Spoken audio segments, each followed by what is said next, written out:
gnashing of his teeth. He made it into the restream room. Bobby's here. Maybe turn your camera the other way around and like reverse. Also, can we get rid of the phone? Yeah. Let's go landscape. Yeah. Let's. Bob, he had an event tonight. Oh yeah, there he is. Better. He came out of the event. He rushed back home, and we're happy to see him. Thanks. I know everyone's tuning in for Bobby. I know. So, glad you made it, Bobby. You're back. I like your dying fetus shirt. It's back. Dude, thank you. You're back to front though, mate. Got it. But we'll deal with that. Let Bobby get set up. Hey everyone, thanks for tuning in. Thanks for watching episode 31 of What You're Listening To. Got some young people on tonight. It's a pleasure to have some youngsters on tonight. Tom's here, back for the second time. Hi Tom, how you doing? Good. Good to see you. Good to see you. Pat, thanks for coming on. Appreciate it. Nice to meet you. We should have met in Osaka. Cheers. We'll get into that maybe later. But Bobby, next time. It's been a few weeks, a month or two. Been like 7 weeks. Show regular. Well, no, we were hanging out just not that long ago in Osaka. Yeah. Oh, Yeah. We went to a couple pubs in a couple hours. That's what we did. Yeah, it'd be just like tonight's show. So, in spirit of our time in Osaka, I wanted to show you America's version of Strong Zero. It's Mountain Dew Hard Mountain Dew. Oh God!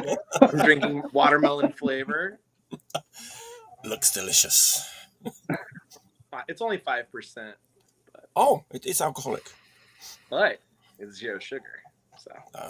Nice. Cheers, everyone. Cheers. Thanks for tuning in, everyone. Let's do the housekeeping a little bit, and then we'll get down to it. So, as usual. Make sure you like and subscribe. There you go. Smash that. Get rid of that. Let's get rid of that. And then let's see who's in the chat. I was amazed. Hey, Mike's here. Chris was here like 2 hours ago. Chris from Absolute. How do we see who's here? Are we able to?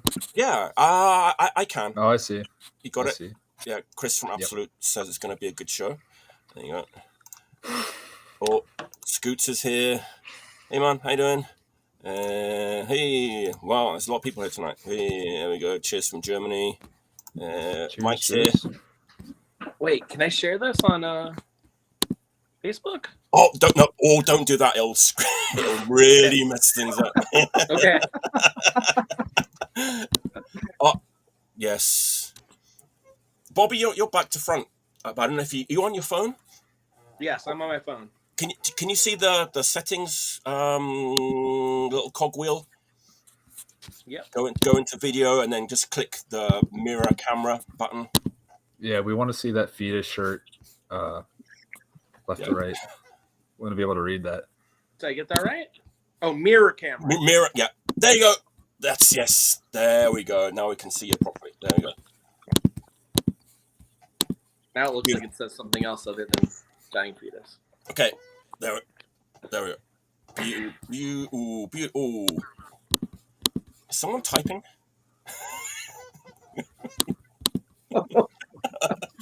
Does someone have a squeaky toy? Someone has. All right. Shall we get going? Oh, yes. There we go. We've got there you go. Brad from Newcastle. Man, I can hear something. What's that noise? There we go. Grant's here. There you go. All right. It sounds like someone's clicking. Someone's clicking something. What is? There's this annoying pain on the side of my screen that I can't get away, but I'll just leave it alone. All right. Thanks for tuning in. Someone's doing Morse code. Yeah, that's what it is. There you go.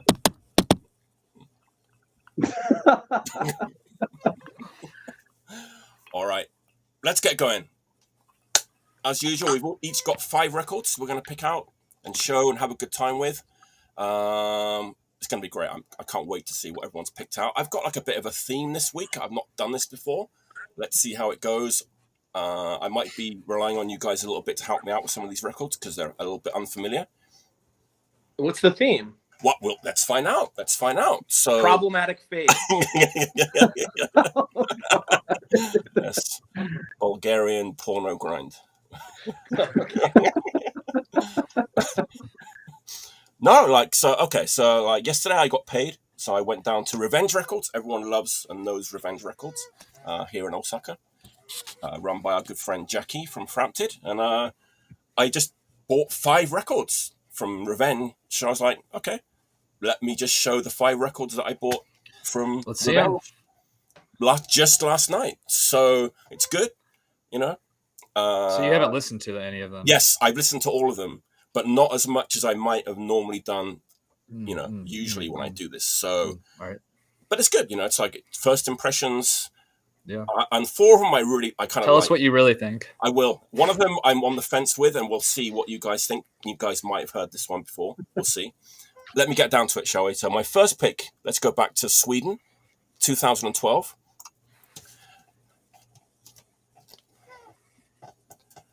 Utanförskapet. I don't know it. There you go. I did not know it either. It's on Fightback Records. Fightback Records, 2012, and apparently, according to the Revenge website, it's got members of Uncurbed, Asocial, and Svart Parade in the band. I don't know if it's like one guy that was in all of those bands. But, is it TB? Huh? Is it TB from Asocial? Oh, I'm not the sure. The guy with the hat that wears the bucket hat, singer. It's a picture of the band on the back. I don't know. Let me look. Can you see him a little closer? I don't see the hat. Me neither. I don't think it's him. Probably another guy. But man, this is great. It's like it's kind of a mix of like the D-beat, Swedish hardcore, the Kang. It's a little bit bouncy. Kind of reminds me of that band Warchild a little bit, who I've been really listening to a lot lately. Good band. Yeah, so it's kind of not really heavy. It's kind of got those little bit like not clean guitars, but a little bit got more melodic. Great songs, some guitar solos, nice like those great like Swedish hardcore punk vocals that we love. That has that kind of certain like throaty Swedish like tone, kind of screamy, strange tone. Really good. So I listened to this twice last night. The verdict is this is a great record. I don't know why this is still sat in the bin at Revenge Records. That's when you know it's good, when it's like a $5 record, like Napalm AD. It's not like any of those 90s or 2000s records that I don't want to say no one cares about, but basically not many people care about except like 30 people. That's what Jackie said. It's like this. It's new. It's not used either. It's like new. It's like new stock. Cool. Uh-oh. Did Mike freeze? Yeah. There we go. You froze for a second. I was thinking of when I listened to this, but record, pick it up if you like Swedish hardcore and D-beat. I looked up what it means as well, because sometimes we say these Finnish band names and Swedish band names and we don't know what they mean. So I looked it up, and I did it like from Swedish to like British English, and the translation was like what was it? Outside of the cupboard.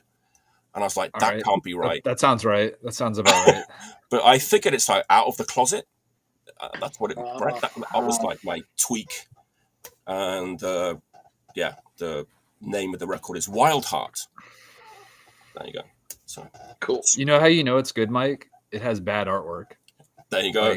Like all of those, the worst. I was talking to Osman the other day, and I was saying like, oh, I know it's good because the worse the artwork, the better the music will be for those Swede bands. Yeah, that's a good point. And you also, know what I mean? They don't have a D-beatish name either. Like the name doesn't start with a D, or like it's not like a dischargey kind of band name. Yeah, good stuff. You guys not familiar, right? No, first time seeing it. Could recommend this to anyone who likes like Swedish hardcore. Never heard it. There you go. Did you guys hear that Slan or that Slan record? That I got him in the mail. Punks. I just got him in the mail. Yeah. Great record. Great new band. On the way in the mail. Cool.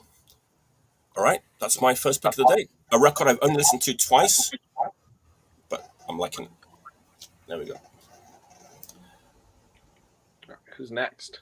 Tom, what's your first pick of the day? All right. Going first.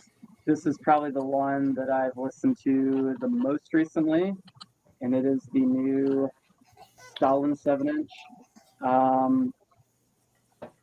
don't know how many people are familiar with this yet, but this just came out a couple weeks ago in Japan, maybe like not even 2 weeks ago.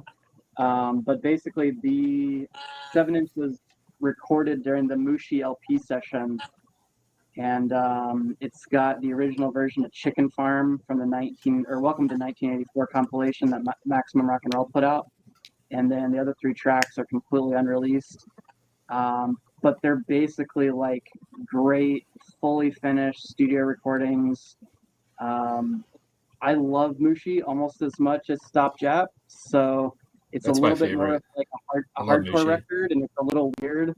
But I think it is absolutely amazing. So this was like a kind of like a almost like a shock that something like this actually existed and it had never been heard for 40 years, you know? So super excited to get it. Basically, they actually arrived at my house while I was out of town, and like within an hour of getting home, I was like, all right, that's on the turntable.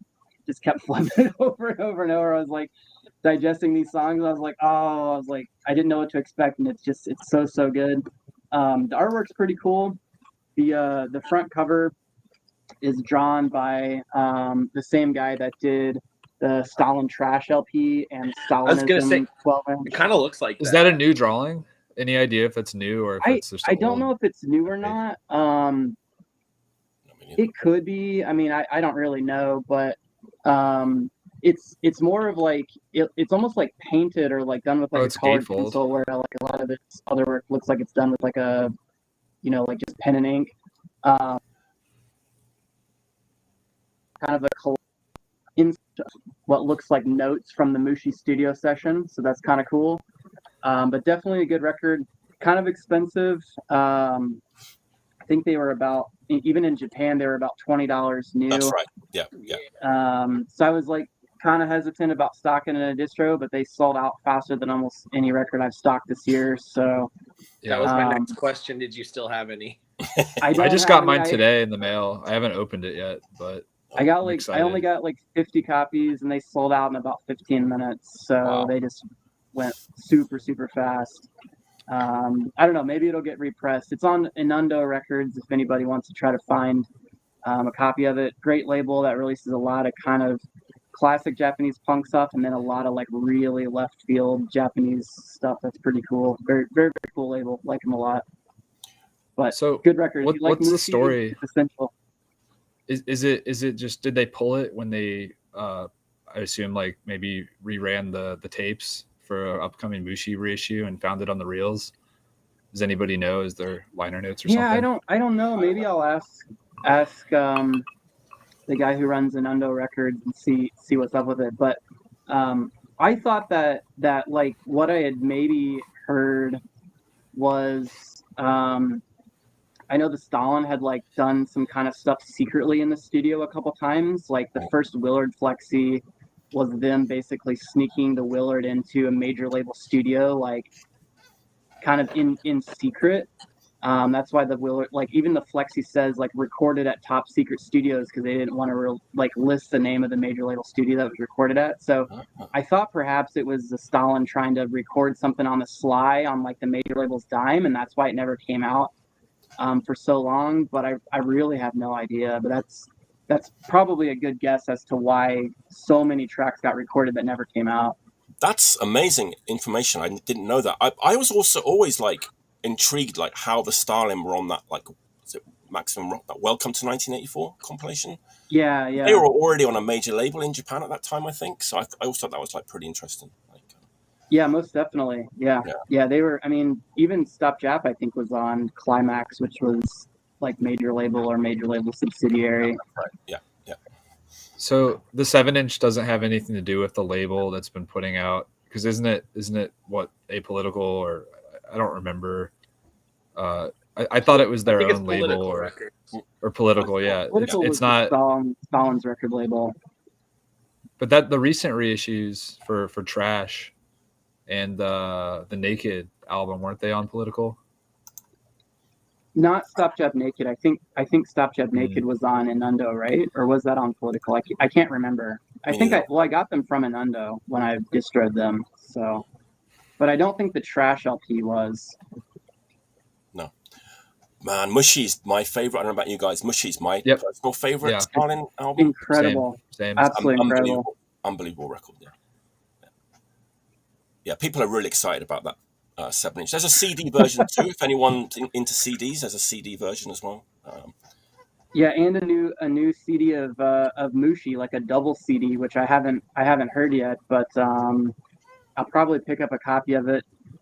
Although I think Mike, we learned recently the bonus tracks are like karaoke versions, which are not super interesting to me. Just but instrumental versions that you can sing along to at home. Yeah. Dude, I did Stalin if you karaoke. Speak Japanese. Some of those mainstream karaoke bars actually have like Japanese punk things in them, and we went with Kohei from Rashomon, and he did Stalin karaoke, like literal Stalin karaoke. Yeah, that's amazing. Is there a vinyl version of Mushy coming out after the CD? Has anybody heard? I don't really follow the. I don't know. Stalin reissues. I feel like an original copy is less than a Japanese LP these days. Like a new release LP. I don't know. Yeah, me neither. But that's I haven't picked it up yet. I don't know why, because like I said, Mushy's my favorite Stalin record. But I saw your email come in, but I was out of town. I wasn't able to get on there fast enough. I want one. All right, that's a great first pick. All right, Bobby, what you got for us? It's me? Yeah. All right, let's see. Last time I got criticized for apparently trying to sell everything I was really? Showing. So I just wanted to thank everybody that ended up ordering stuff afterwards. Oh, there you go. Mission accomplished. I don't know. I'd say I'm going to start with one that actually I had before, and I had a customer come in and ask for it, and I sold my copy. But I was just in Toronto, and I found a new copy, so I've reclaimed this one. But Canadian punk band called the Monks, different than the like monk band from the 70s or whatever. This is like an 80s punk record. 1979. My copy looks like it's a British copy, but I'm pretty positive this is a Canadian band, and now I'm starting to doubt myself. But Mike Woodford, who's watching now, he just showed that record on like his YouTube channel. Oh, really? Just this week, I think, or awesome. recently. Yeah. Yeah, it's killer. Track one's called "Nice Legs, Shame About Her Face." That was a huge hit in the UK, by the way. Like they were on top of the pops and everything with that. Dear Jerry, Don't Try to Kill Me with Love, Norman. There's just really good songs on here, but there we go. It's actually super catchy. I'll say the Johnny B. Rotten track was on that Punksploitation comp too. Went gold in Canada, Bobby. There you go. It is Canada. But it went gold in Canada. Okay. Huge record. Wow, that's amazing. I was doubting myself because I'm looking. My copy's on Harvest, which is actually Hang on, this is really like blowing my mind. It was actually the Straubs under a different name. You know what? I think I remember that, but I actually don't know that confidently to give you that fact. But I feel like I've heard that. Yeah. Have you heard it? Yeah, I have. Yeah, they were a big cool record. Yeah, it's great. Yeah. Yeah, I like sold it like I don't know 6 months ago, and I was just up in Toronto and actually found 3 copies. So I have 2 for sale if anybody needs it. But that's not why I posted it. I posted it for the story about getting rid of it. And putting Is that an expensive record? Do what? Is that expensive? No. I think it's like $15. Big in Canada. $15. Yeah, 15 Canada. That's like $6 American. The exchange is crazy right now. It's great. I had a blast up there. Toronto's awesome. Hey, Daniel's here. Hey, Daniel. Hey, Bobby. Daniel's got a tidbit. Uh-oh. Hey, Daniel. What's up, Daniel? I love that story. Daniel's the one that said I was trying to sell everything. I was like, yeah. Who Are You distributed by? I think was the new name for that show. Oh yeah. Yeah, we'll have to do that episode. We will. We'll do you, Daniel, and Bobby again. Yeah. Yeah, we'll get Tony back on there. Tony, yeah. All right, Patrick. Pat, what's your first record? I'm excited to see what Pat's got. All right, let me see. So, keeping with your recent tradition, the short, sharp shock.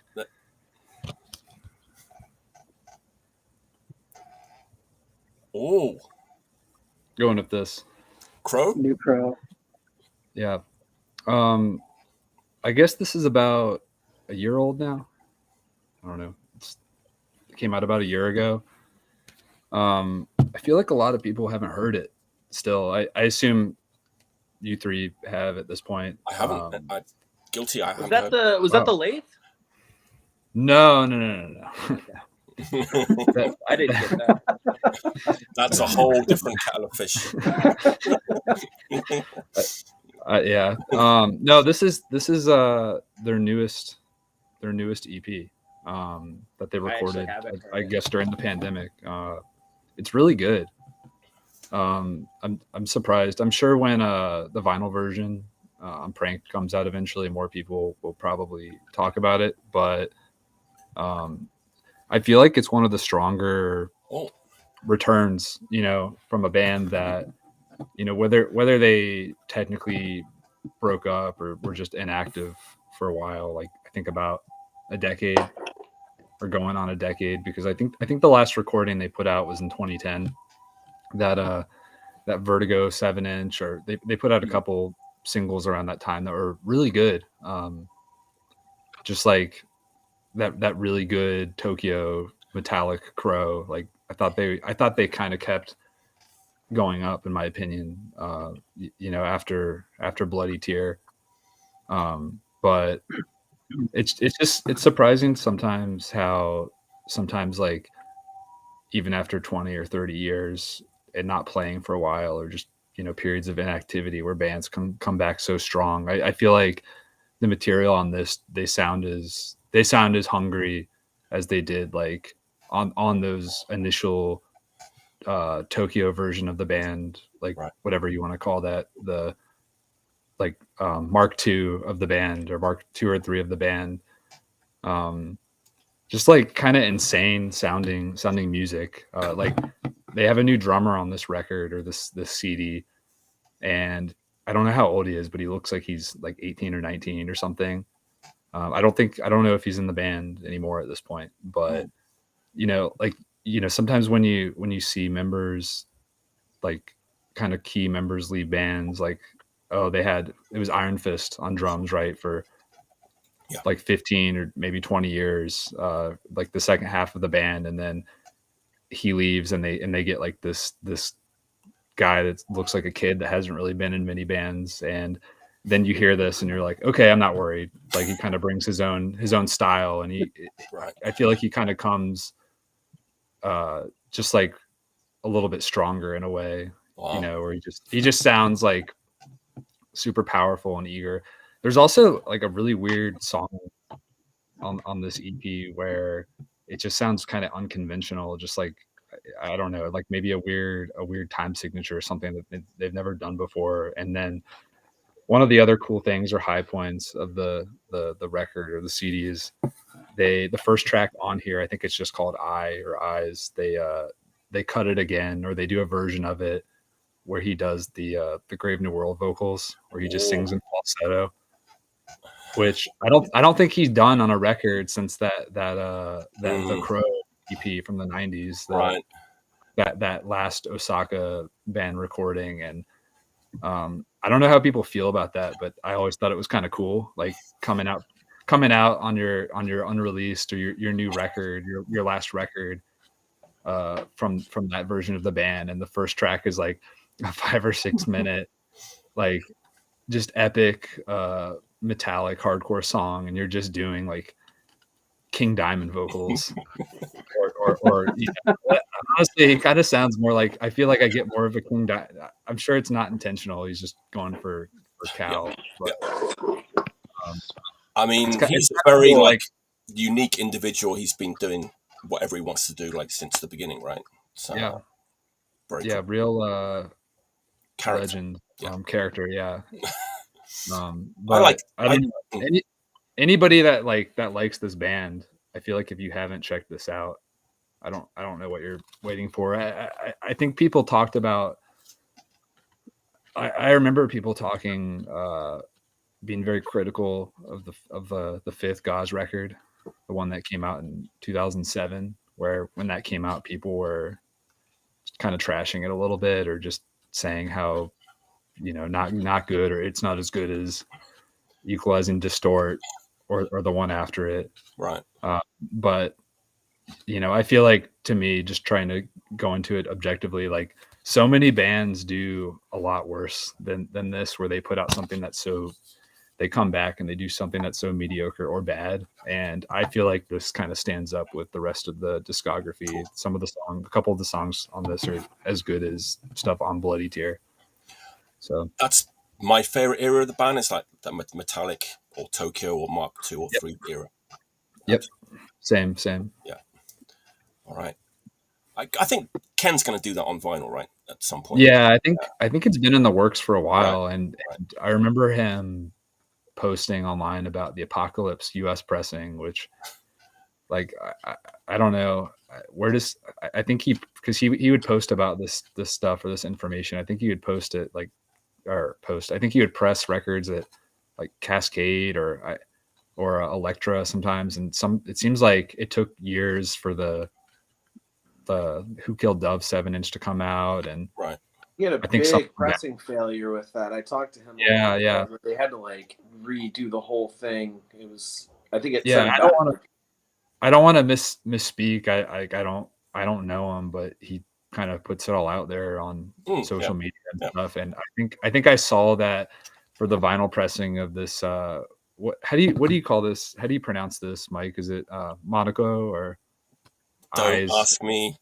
I don't know, but I remember him posting, because it had to be like close to a year ago, maybe, when he said like, "Oh, vinyl version on Prank" at some point, and then I think he made a post online somewhat recently saying like, "Oh, the pressing plant went out of business" or something like that, so you have to start over, like wherever the test pressings came in. If I'm remembering correctly, it could have been that Apocalypse record. I've talked to him about it a bit. Yeah. One day, this great new Crow record will come out on vinyl, and hopefully and we'll get a proper version of the lathe cut thing too. He's doing that too, right? There you go. All right, let's move on. Yeah. My second, hopefully, like one day. My second Revenge Records pick of the day. If anyone can identify this record, either you guys or in the chat, you can have something. Anybody recognize this? Nope. Nope. Didn't think so. Not at all. Not at all. Yeah. Norwegian band. Here's the back. There you go. Urbanoia. Oh yeah, I like that 7-inch. I have the 7-inch. I haven't heard that. Like, Dennis put it out, right? They have 2 7-inch. Dennis put out the 7-inch. Yeah. That's right. Yeah, I kind of found that out after I bought this. After I was looking up a little bit. But yeah, Norwegian hardcore. The name of the record translates to Ruthless Violence. Man, I mean, it's not as like melodic or anthemic as a lot of the classic Norwegian hardcore, but it's definitely kind of in that ballpark. It's not like D-Beat, although Jackie said it was D-Beat. I don't think this is a D-Beat record. It's like very speedy, super catchy melodic hardcore with that. Like, Norwegian bands always have like a really amazing guitar players that do like kind of fancy stuff, like intricate, like really like fancy, like really catchy guitar work, and this has like that. What's the technical term for that, Pat? I don't know, or anyone. Like, I don't know.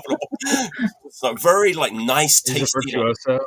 But it's not shredding. It's just like very like cool guitar work that makes it stand out.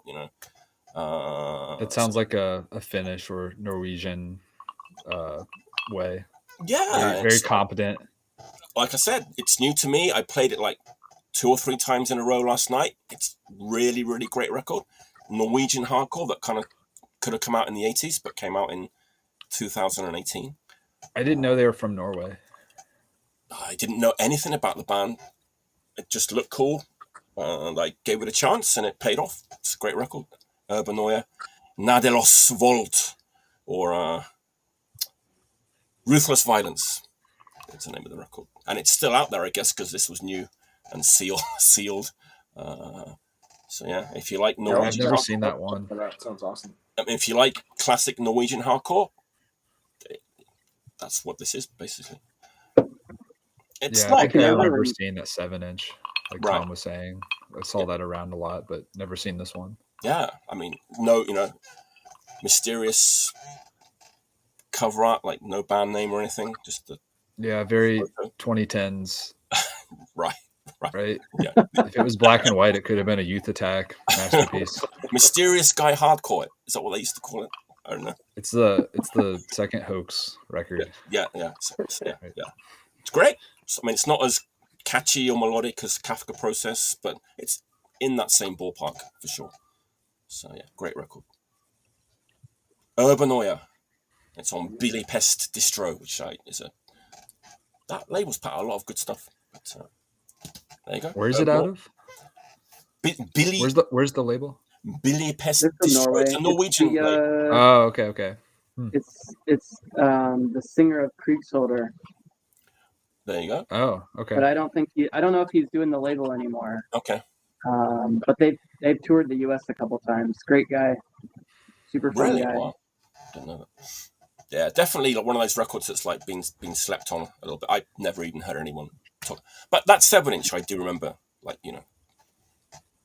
Yeah, I feel like the 7-inch was on a bigger US label, maybe like Iron Lung or 540. I don't remember. That's Solar Funeral. Dennis put it out, right? Yep. Yeah. Oh, he put it out? Okay. Yeah. Cool. And Solar- Detact and Rawpunk put it out in Europe. So, I'll have to track down a copy of the 7-inch. Yeah. At least probably cheap. yeah. Patrick, I may actually have one still in my distro. I Right, feel like just- it did get a lot of traction here in the U.S., but it Yeah. was definitely a good record. Yeah. I don't think anybody really cares about bands from Norway for the most part, They should. I mean, it's not like Sweden and Finland, right? It's like, Yeah. Add it to my next order. Just invoice me. there you go. Perfect. All right. Tom, what's your second record of the day? All right. This one's super recent, and with Patrick in mind, on Monday I went to New York and saw No Fucker, and me and Pat have seen No Fucker together a couple times, but this is their new gig-only 7-inch flexi release. It is 2 tracks recorded in 2007. Oh, it's so raw. It's like It's not even so music. raw, like, it's There's a beat. insane sounding. There's a beat there. Yeah, I mean if that you- in the best way possible. It's very, very cool sounding. Yeah, if you like No Fucker, but you want it to just be like super raging, super raw, super noisy, like this, definitely go see them. They are amazing live. Cool cut and paste, old school Discharge Decontrol style cover. And then White just flexi. a nice simple 2-song Oh, flexi, single-sided. So really good, amazing live. If anybody out there likes Disclose and never got to see Disclose live, I mean, I don't know why you're not trying to go out to every No Fucker show, because it's the closest. You went to the thing you're Code ever gonna get. 13 Amazing. gig, right? Yeah, The other yeah. night, Code, one yeah, in New Code York. 13. I saw some videos. They looked like they had a good night. They were on it was very good, very fun. All the bands that night were great. Code How was 13, Savahi Punk? Sava Did I say that Punk's right? always amazing live. I haven't Yeah, seen them yet. really, really good. But yeah, Code 13 was fun. All the bands at that show were pretty on fire. It was a good show, definitely good. But yeah, if you need that No Fucker flexi, you got to go see them. Yeah. Only available at their shows. Gig only. So, gig only. the It's gig like only it's flexi. like that. It's like that Judgment Process 7-inch, but no fucker and a flexi. Or like that, You got to go to the gig. that Systematic Gotta Death, go to like the gig. blue 7-inch. That was a gig only thing too, right back in the day. Oh, Oh, yeah, the- yeah. They what is threw it out called? into Like the Jump audience, or I something? think too. Gig only things are kind of cool. Yeah. Yeah. I'm excited for there's, their LP eventually, whenever Ooh. whenever that happens. Oh, most definitely. Most definitely. Yeah, every time I talk to JJ, I'm like, "What's up? What's new? What are you guys doing?" And he's like, "Trying to do LP. Gonna do the LP first. LP." So They- I'm excited to hear that. Yeah. I think they're overdue, obviously. They definitely have the like best name of any DB band that ever existed. It's genius. Absolutely. Oh yeah. Absolute genius. Oh yeah. Yeah. All right. No fucker. Beautiful. All right. Bobby, what's your second record? I have choices. Oh, wow. Which Are you- one do I want to talk about? Are you looking through your DJ stack? Yeah.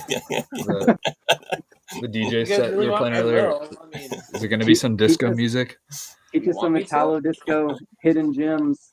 I have a whole shelf of that. What is Italo disco? Is that Italian disco? Yeah. Yeah. Yeah, I mean, I suppose. I don't even know what it means. So the He's moving concept. about. I know it's very cool. So Italo disco doesn't necessarily mean that it's actually from Italy. Italo disco kind of bases itself off of Italian producers, musicians, record labels, distributors, and everything kind of falls under that window. So a lot of the artists are actually from America or France or Germany or and so on. It's actually like an international style of music, but the first batch of artists are from Italy. Most of the producers are from Italy, and a lot of the record labels are from Italy, and there's a lot of distribution from Italy. So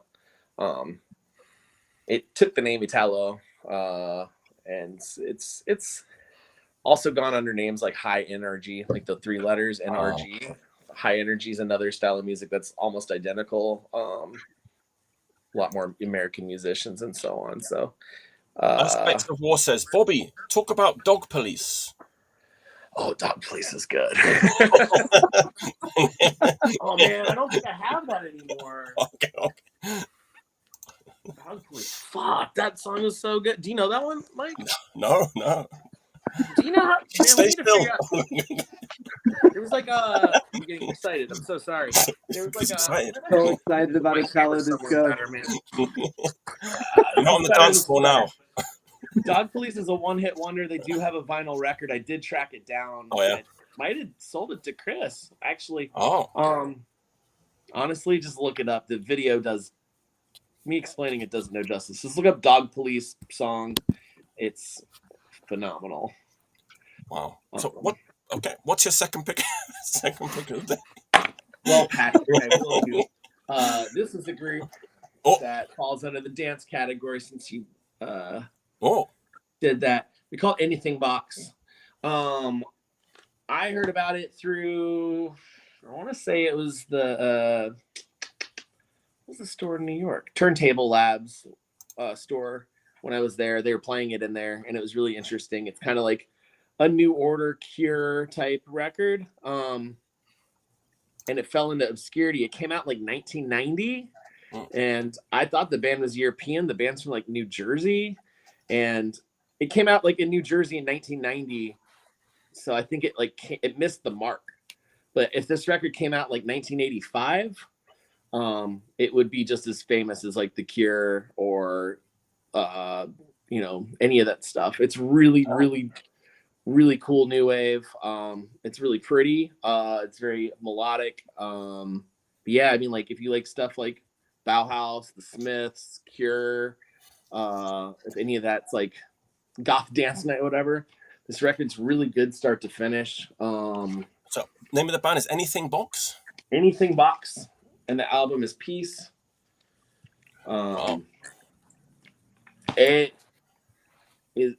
It's actually really phenomenal album. I just think it came out at the wrong time in the wrong place. I think like New Jersey 1990 was probably hair metal and Bruce Springsteen and like Fury of 5, but probably not like new wave. So it's a sleeper hit. If any of that like look it up. It's on all the streaming platforms and stuff. And there is a reissue that's out there. I don't have it right now, but every now and then I'm able to get it from like my major distributors.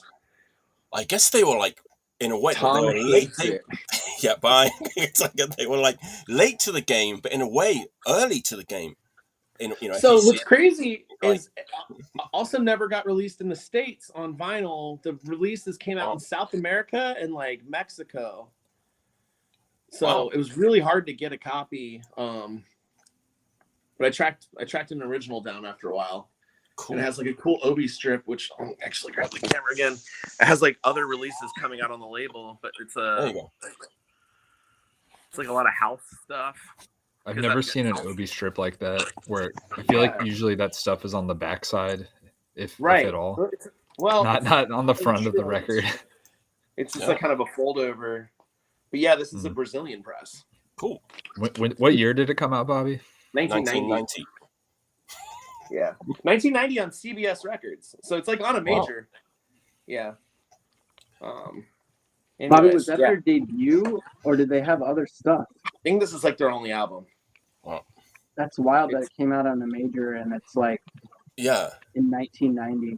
When you hear it, it's gonna fuck with you. You're like, why? Like the first time you listen to it, you're like, okay, it's another new wave record. Then you listen to it a couple times, and you're like, this is actually some of the best shit out there. And so actually, what else have they done? Where are they now? Nothing. One of those groups. One and done. New Jersey. If I remember correctly, like I went back and looked, and I don't think they like. If I pull the window up, I'm gonna disappear. But like, I don't think they did much else. They may have like a second CD or something, but yeah. Wow, that might be a nice segue into my next pick. We'll see. But all right, let's see it, Mike. No, you're next. Now it's your turn. Your turn. I want to see what your pick is. Well, no, I'll get confused then, and then we'll and then I'll just forget about you. We don't have to follow rules here, Mike. No, I'm a stickler for the rules. Should I do it? Do you mind? No, go for it. Makes all right. sense. Okay, Here's my next pick.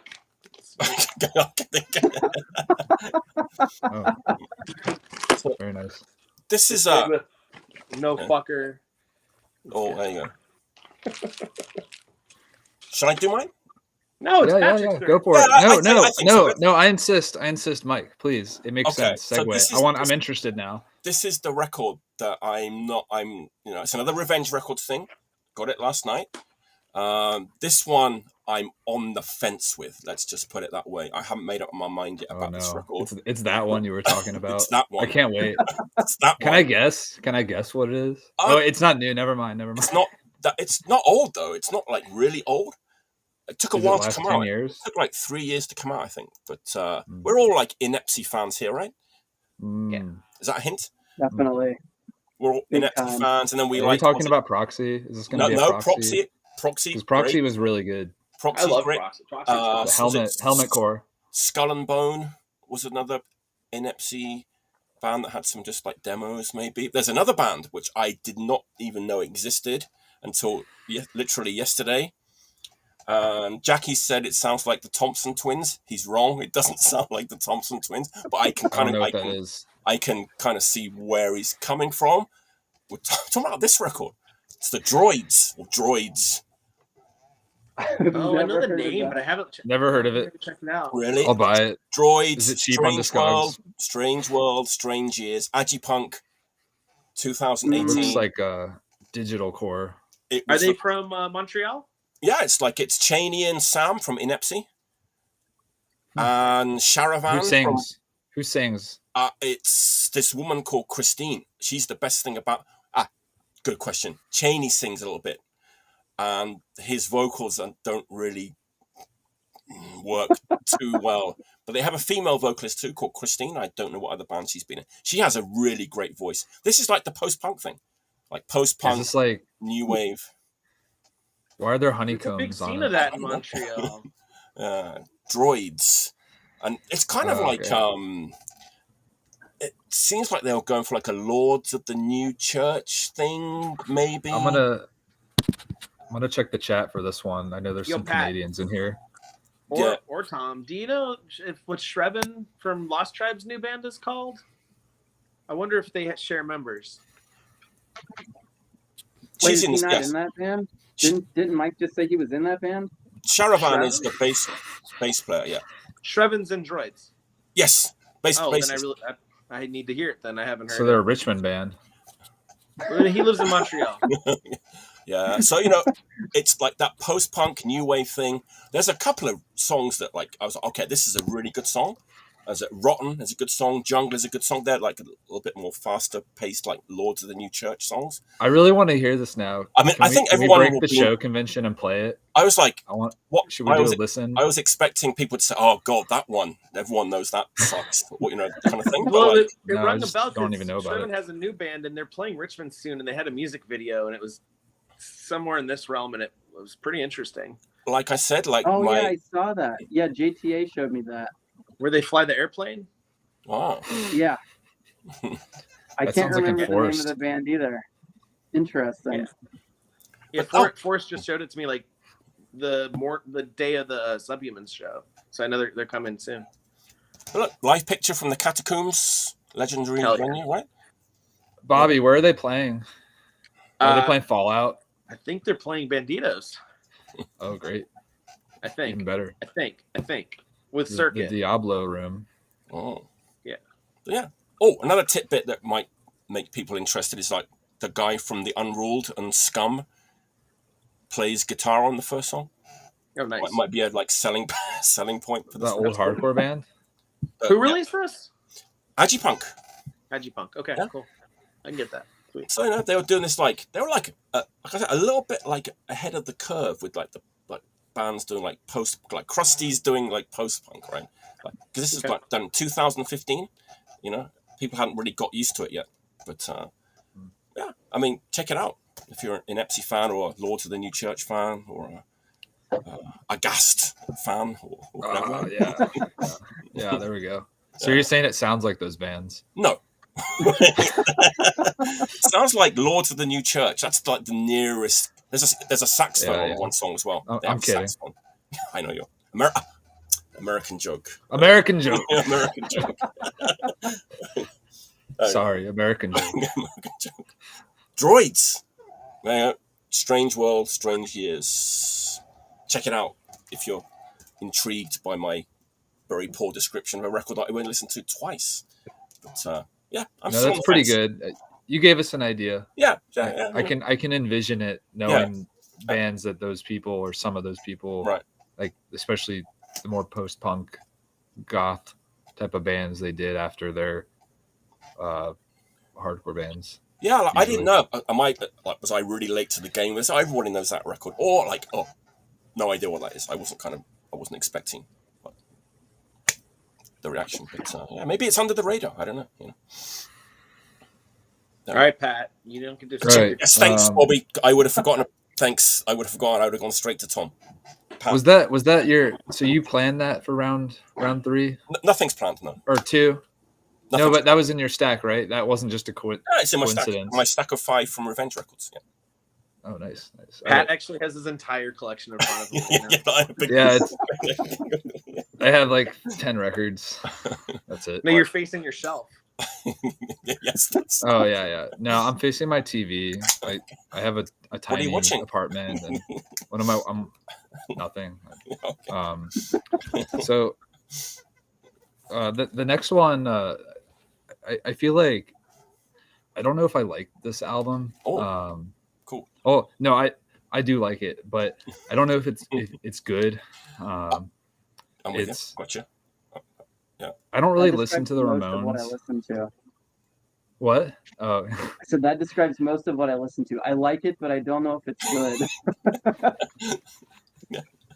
I feel like I don't know about you guys, but I think the first band that I ever fell in love with was the Misfits, and then around the same time, like shortly after, was the Ramones, where I kind of just listened to nothing but Misfits and nothing but Ramones, probably for like 2 or 3 solid years, or at least that's what it felt like.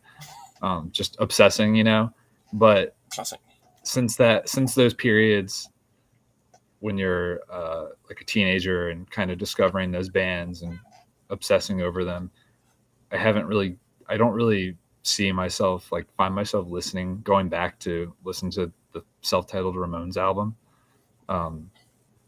It's not because it's not good. It's great, but I just don't need to hear it again. At least like I'll listen to that maybe like once every 5 years. I mean, I don't know. I feel like a lot of people at this point would probably argue that Leave Home or Rocket to Russia are better albums anyway. But I don't ever really go back to those albums. But like for whatever reason over the last few years, like I have a curiosity with 80s Ramones, and maybe not like the first couple, like Pleasant Dreams or I hate Into the Century. I think that album is the worst Ramones record. I think it's I'm garbage. so excited now. I just can't wait. It's hot garbage, but not like I feel like it's way worse than this album. But I this one's also kind of objectively sort of bad, but I like it. Come on. Where, and no one ever talks about this one, but I don't know. I keep going back to Yes, there it is. Love it. Halfway to Love it. Sanity. Love it. That's what it's called, right? Yeah, Halfway to Sanity. Halfway to Sanity. So I had the one of the greatest hits CDs. I think it was Ramones Mania or whatever from 20 years ago, and it has The like yellow mostly one. 70s. Yeah, it has mostly 70s Ramones songs, but it has like, I think it was a different one actually, a different greatest hits compilation. Mania But had a couple of the later songs in it though, just like not majority. I feel like I had like definitely later shit. I just can't. Oh, it's 80s Ramones, like a all day 32 over song this CD. chart. 80s Ramones all the way. It's not Yeah, even yeah. like. I It's not don't even want to fair hear about context. Grave New World. You can shut it. Like we can shut up about that. Record's garbage. But anyway, so like everybody knows I Want to Live and Garden of Serenity. I feel like because they're hits or they're singles and they're on a lot of those compilations. But I feel like you don't really hear those other songs on this album very often, and that's kind of what I like, because when I go and listen to the Ramones every now and then, the last few years, I go to those albums that are kind of not that good. Like there's a couple really awesome songs on them, and then there's just some stinkers, some okay ones, and I think some hidden gems. And I think this, out of all those 80s albums, I think, in my opinion, this is probably my favorite. This one and Too Tough to Die. Too Tough to Die is the one I thought you were going to show, because I love that. No, I that's like the hardcore. That's the one with Warthog on it, right? Like it's like them trying to compete with Black Flag and Circle Jerks. I assume like what that came out 82 or whatever. It's a little bit faster, and they have. Is it this guy? Is it CJ or Richie? Because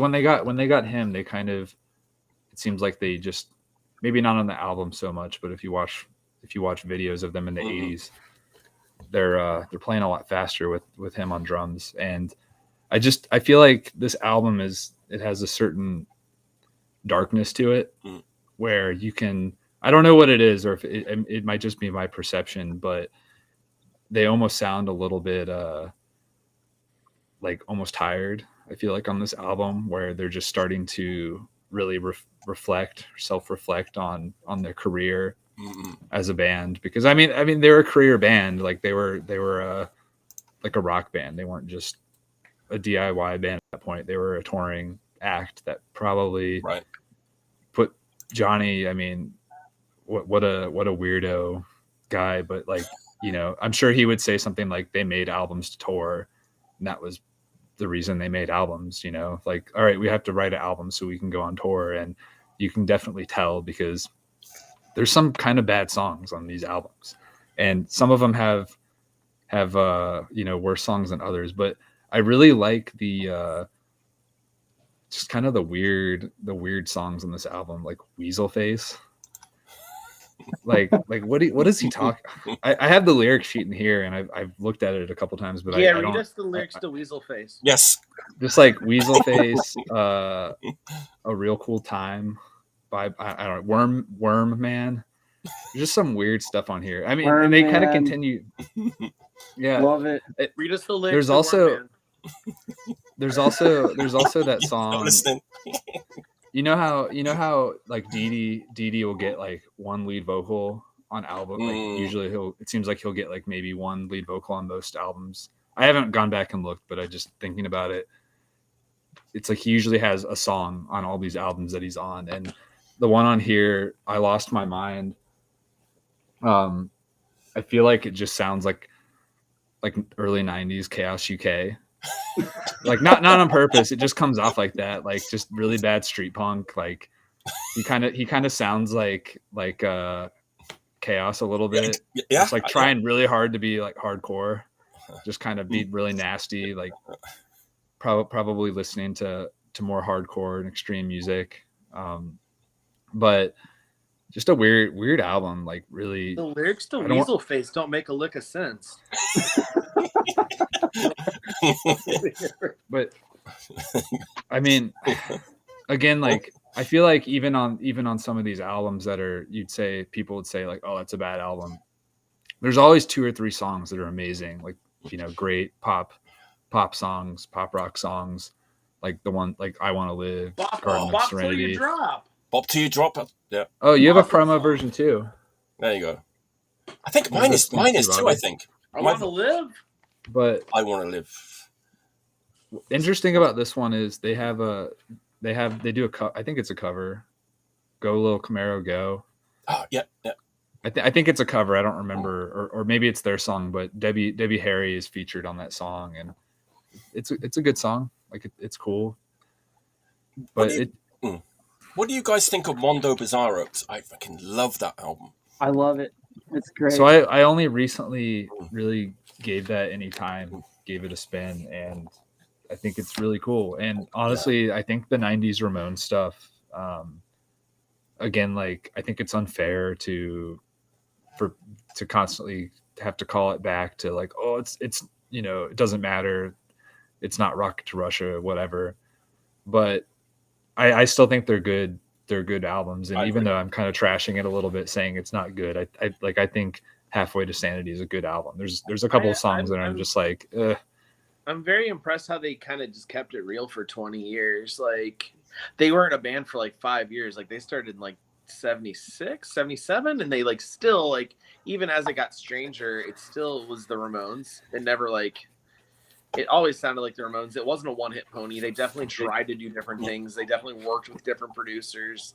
You know, they even went out on a limb and did some weird tours. Like, I don't know. Just a weird band. I feel like they got weirder and weirder. Like, I mean, imagine they're weird people. Like, it's really cool. I don't know. Imagine being on, you know, being those weird, those like, look what fucking happened guys. with Black Flag in 2 years. Like, there's. I'm just going to say one more thing about the Ramones. I really like those like UK Beggars Banquet 12-inch picture sleeves. I don't usually collect that kind of stuff, but I have a bunch of them because I love those, like the Beggars Banquet 12-inch singles. Especially from that era. Yeah, exactly. Yeah. Beautiful. Definitely. That's a great pick. Yeah, that's a great pick. I think the Ramones, their later output is worth a revisit, because definitely. I mean everybody can just listen to anything at any time now on YouTube or Spotify or Apple Music, whatever, and they're on there. And I just, you know, it's so easy to just like go check them out. And if you do, the other one is I don't have it on vinyl. I probably would have picked it over this one, but my favorite maybe I said this is my favorite, but my favorite is honestly Brain Drain. I think that's a great album. Again, there's a couple bad songs on it, but it just has some really catchy hits. I mean, it has the Pet Cemetery track, but I've got the 12-inch thing. That's a great song. Song gives me like goosebumps and like the hair every time. It's amazing. I think that's one of their best songs. Yeah, it's ever. absolutely incredible. And like just the again, like some of the lyrics on that album. My phone's dying. Hold on, I'm sure they're not as like, I feel like bands now, they try to be weird. They try really hard to be some weird band from the Midwest that has some really stupid drawing where they're pretending to be in kindergarten, like grade 2, and pretending that they're stupid or idiot or whatever, you know. You guys know what I'm talking about. But I feel like these guys were just a weird, like an odd bunch. Just like 00 UFO. Like okay. Oh, all right. Literally, even before you said that, like, there you go. Yeah, great song, really weird lyrics, but honestly, I'd rather listen to late 80s and 90s Ramones than any of these newer dudes with college degrees trying to be weirdos and stuff. Yeah, classic. All right, hang on a minute.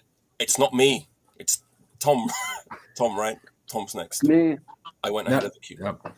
You can go again, Mike. You should probably get back in order, right? Maybe We can't skip you. We can't skip you. I haven't. I don't want to mess with bad. It's bad. It's so bad. Oh, go on, Tom. Go ahead. Come on. Bring it on. All right, we've got. Here it is. You know it's good.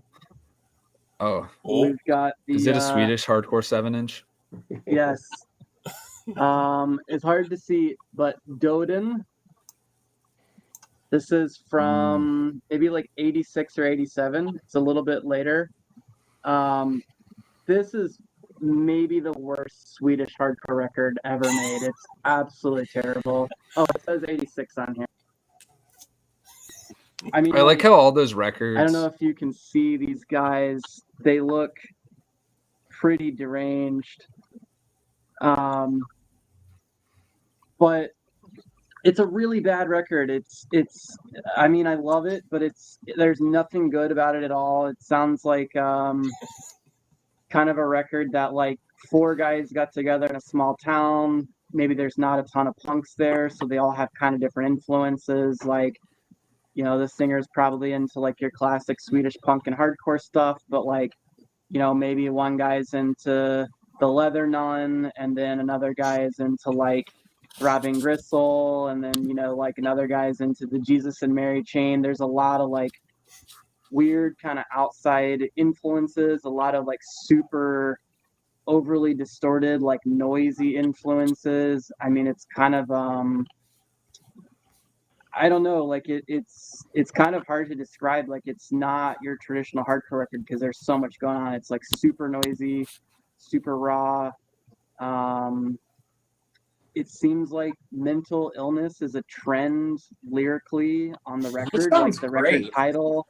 And a lot Count me in. I'm sold. It sounds fucking awesome. I don't like know. Tom, you're gonna tell us it's like the $300 7-inch, right? It's like a stupid expensive record that we should definitely buy.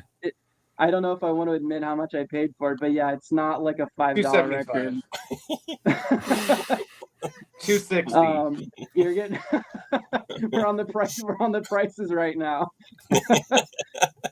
Yeah, it's not a cheap record. There's only like 300 copies. I mean, I think that's probably way more than they should have pressed, because nobody in their right mind should really be going out to listen to this record. But man, if you really want something that has like very little sonic equal, there's not a lot of records out there that sound like this, so that's kind of why I like it. It's just one of these things. It's like it's so weird. It's so shitty. You're just like, man, this shouldn't exist, but it does. It's like really, really, really intriguing.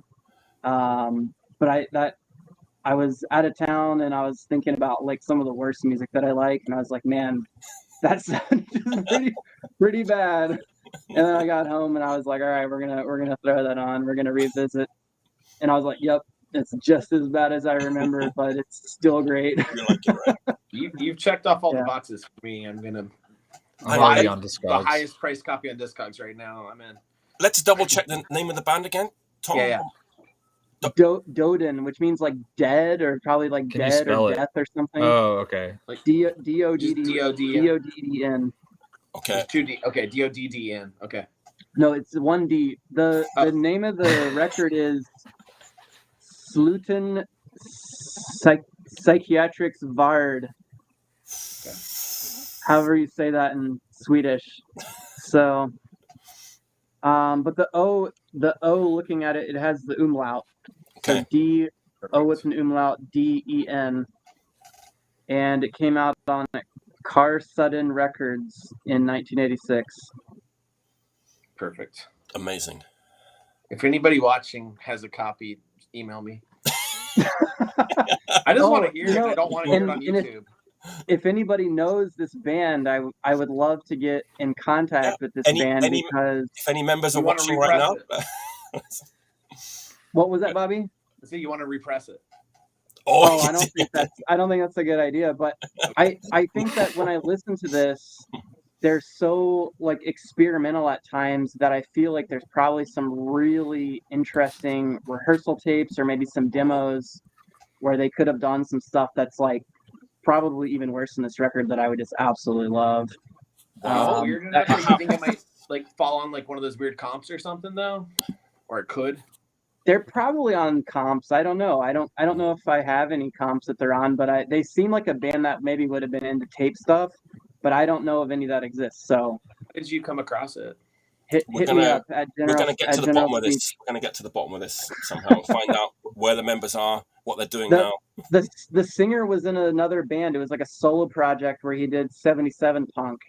Okay. And his name is like. Is that how you found it? No, it's not how I found it. You're going backwards. You found his 77 but I've style tried punk to band. contact through those avenues, and I can't get in touch with him. So if you know where he's at, let me know. You got to get to the bottom of it. Everyone, let us know. Let's help get in touch with the Döden. We need more. Yes, more Döden. Maybe. You know what? Maybe FOAD are already on the case, and we'll see like a double LP box set. Oh God! Double LP with 3 hours worth of rehearsal recordings. Yes. Just so you know, Tom, you probably single-handedly ruined the market for this record, the very small market, just by talking about it on here. It's already on Bobby's wall, I can tell. Yeah, a couple people that I think are in the chat. I just raised the price. They're like already on Discogs. It is going to be a $300 record now. Well, I'll pay and people are going to be like, why? Well, it sounds like shit, so I'm probably good. Beautiful. Unless somebody wants to. Wait, you know that it sounds like shit? Or are you just taking his word? Tom convinced me. I don't need to. Sounds horrible. I'll check out his 77, that 77 band instead. There's music videos of it on YouTube that are incredible. They're some of the worst things I've ever seen in my life. It's so good. It's really good. Yeah. Amazing. Hell yeah. Very amazing. That's an amazing pick. That is a great pick. Thank you. Follow that if you can.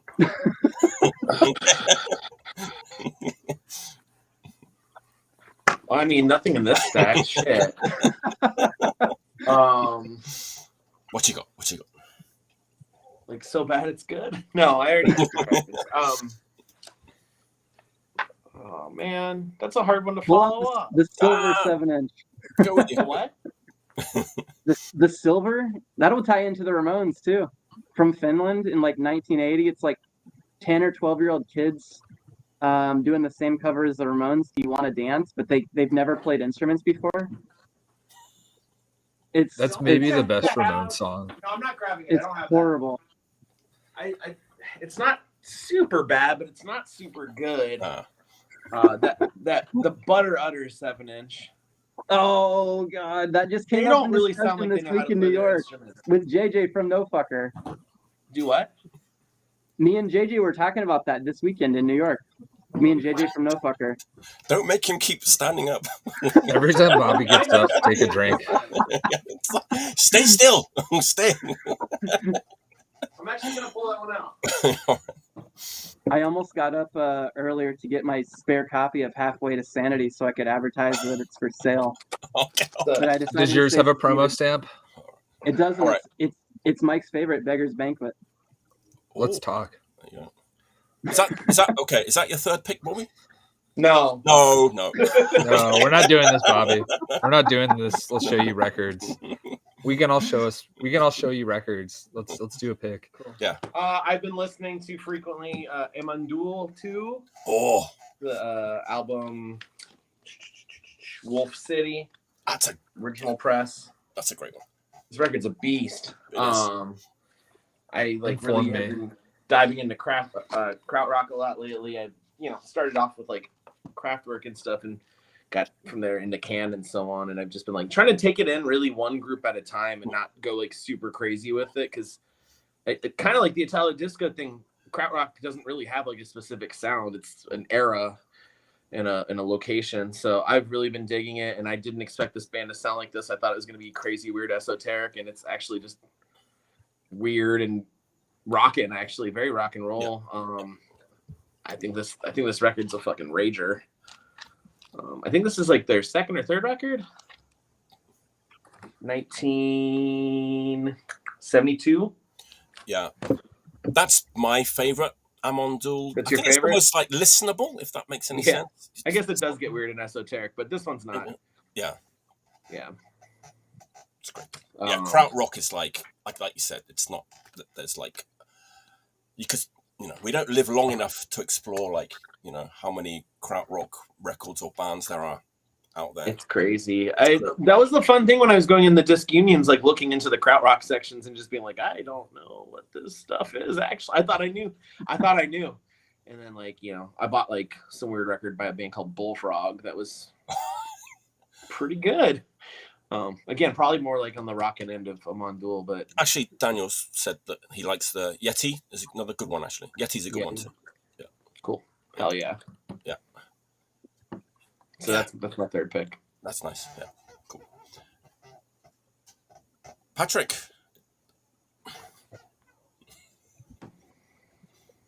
It's your turn. It's your turn. Didn't we skip Mike? No. No, we did that last round. We tried to do that last round. Yeah. That already. All right. We're not falling for that twice. No. So do any of you guys like death metal? Yeah. I'm quite picky though. I went bowling recently How so? while Obituary played upstairs. Like I don't. Okay, that's a good question. I have a. Okay, I'll come clean now. I actually bought a death metal record from Revenge yesterday. It's like so I actually bought 6 records, and the one Which I one? bought, I'm gonna keep. Is it one of your picks? No, I'm gonna keep that back for next week. But that one that I bought, it like totally is perfect death metal to me. It's like just sweet old school Swedish style. Anyway, carry on. I'm kind of picky too. Yeah. I feel like we've been in a collective death metal. I don't want to say trend, but a phase where death metal is just like an accepted subgenre at this point where everybody likes it. I blame the camouflage Obituary hat. Yeah, I don't know. There's a lot of bands. There's a lot. I think there's a lot of good bands, but I don't care about most of them at all. Like especially the ones that are just doing the most boring. Like I don't know. I mean, Deicide is good. The first couple albums are good, but I'm so over the cliches of death metal, and it's not just newer bands, but for the most part, I don't really have much interest in just like stuff like Cannibal Corpse style of like these are like big names, right? These are like big. Yeah. I'm just saying like. Yeah. I mean, I like Cannibal Corpse, but like I'm not interested in 200 Stab Wounds or any of these new bands, bands singing about gore stuff or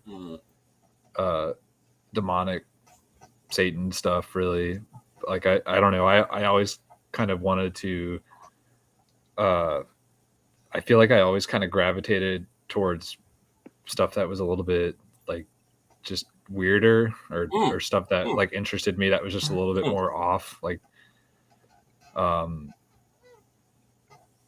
mean, I feel like it's a classic, but the first Cynic album, just like weird stuff like that. That kind of goes against my rule. I don't like things to be generally like too technical and flashy, but that one. Yeah, but I feel like that's a little bit that's fair. Like you can like whatever you want, but like there's that certain era where it's like tech death, Yeah, which I also have no interest in. Yeah, that's what I'm getting at. Yeah. But having said that, like I don't know, there's like something kind of interesting about some of those bands that I guess you would say like influenced that wave a little bit later on. But anyway, this is always one of my favorite death metal albums, and I actually got it when I was over in your home country, Mike. My home country? But in UK or Japan? UK. Right. Your country of origin. Okay. But anyway, this is an American band. I don't know if you guys Nocturnus, the key. how familiar you are with this. I'm trying to avoid the stupid silly glare from my screen. That record's fucking awesome. To me, again, like death metal for me isn't my. I'm not an expert.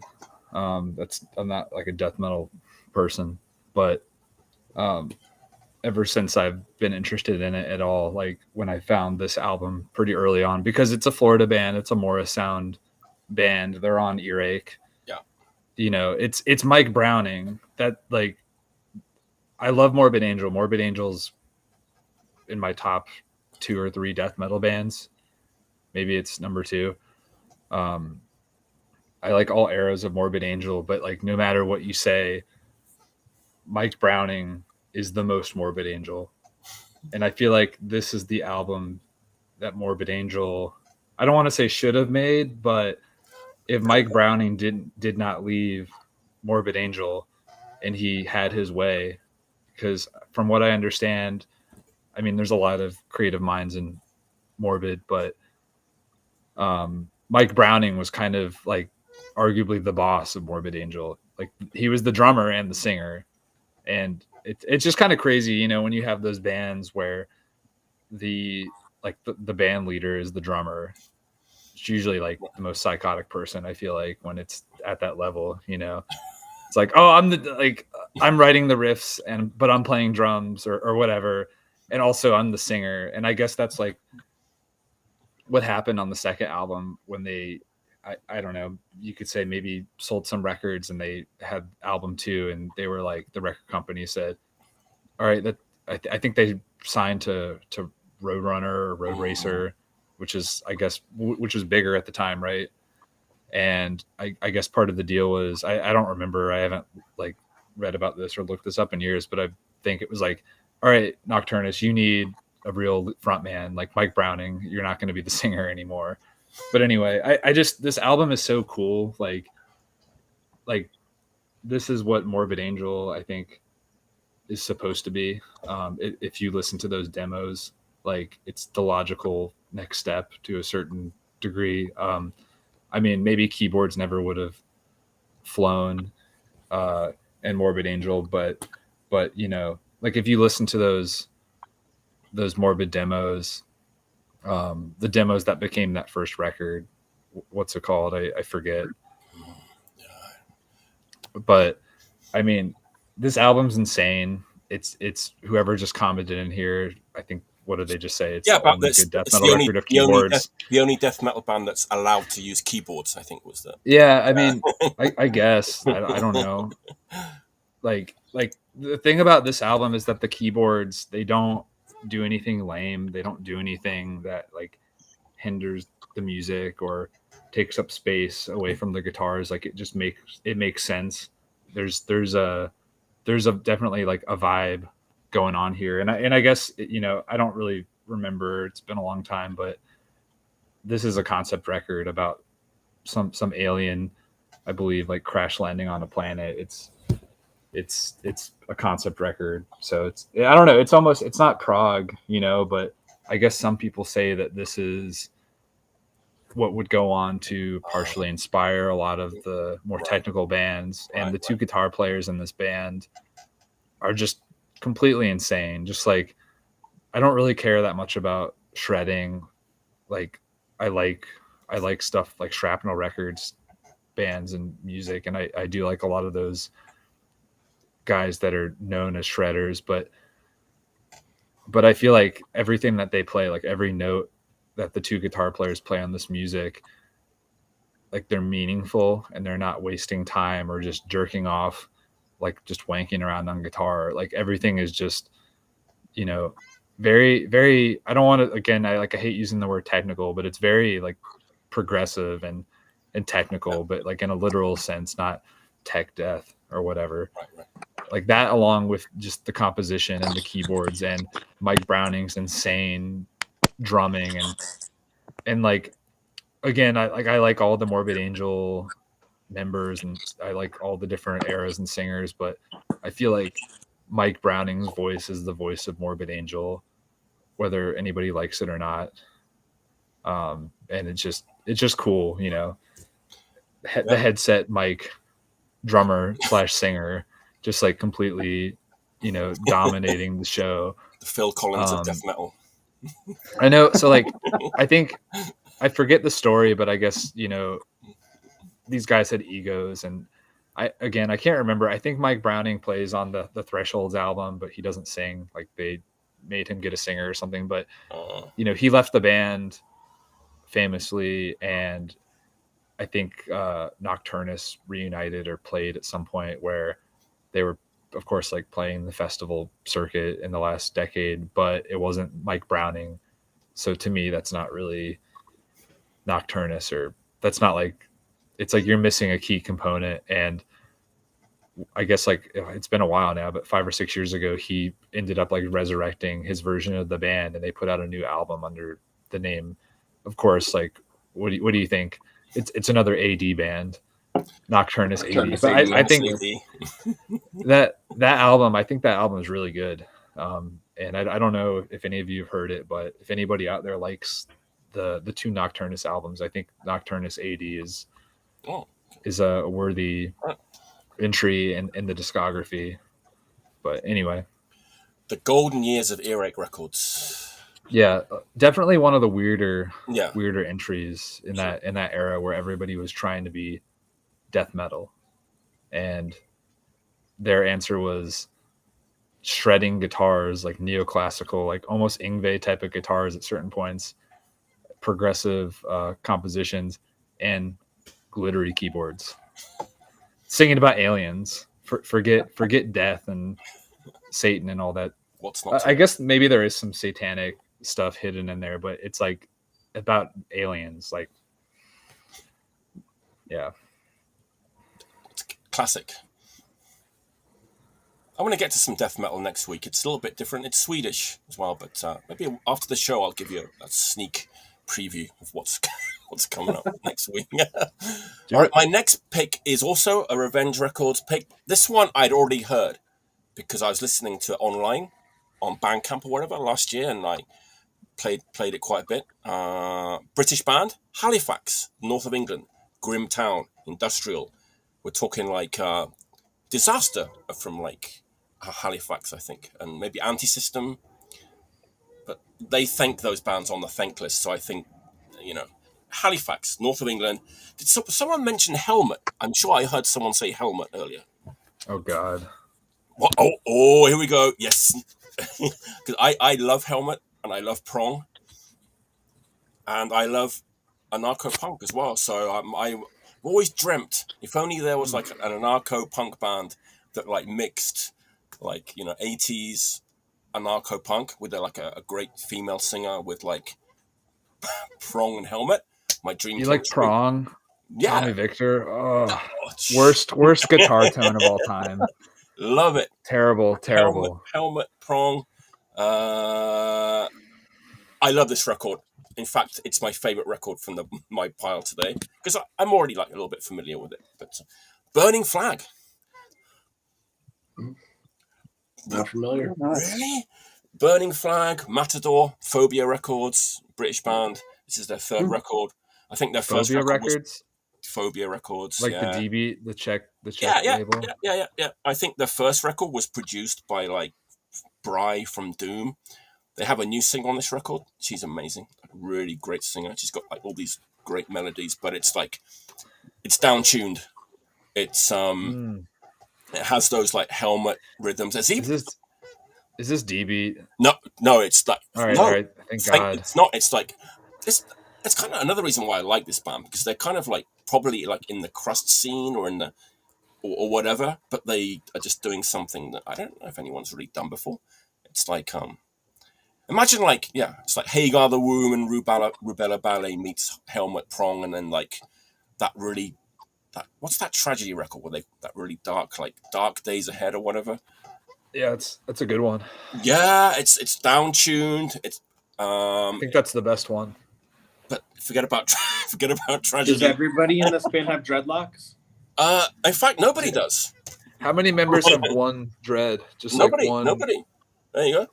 One big dread. Political lyrics. Let's see what they look like. What are they wearing? That, to me, it seems questionable that there's no dreadlocks. He's wearing a bucket hat. Don't need them. I'm wearing a bucket hat. Oh God! And you know how like they? Oh, Jesus. Looks good, Bobby. I bought it in Japan. You know how like they? Okay, this is how Jackie did it. It's like apparently like Elzine, the Japanese fanzine? Yeah, Elzine, yeah. Right. Apparently Who does there was an interview with with Stick from Doom and ENT in there, and apparently he said that like this was his favorite like current band, and so that's like how they're like pushing this. It's like, okay, it's Stick from Doom's like. So what year is this? It's like last year. This is the new. It's new. Yeah, the vinyl took a while to come out. I take back the dreadlock comment. I revoked the dreadlock comment. Yeah, you thought it was from the 80s, right? I thought it was older. Yeah. No, I didn't think it was 80s. It's new. It's new. It's like really new. It's like I would think there would be a better chance of a dreadlock if it was new. All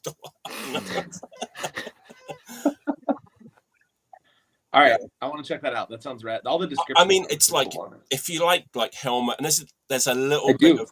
What if I don't like Helmet? Then this is not for you. What if I hate Helmet? You can sit this round out. Will I still have anything to find in it? Yeah, I think so because it's like great songwriting. Like every song is super catchy. I have one more question for you about this. Oh, is it a difficult question? Go ahead.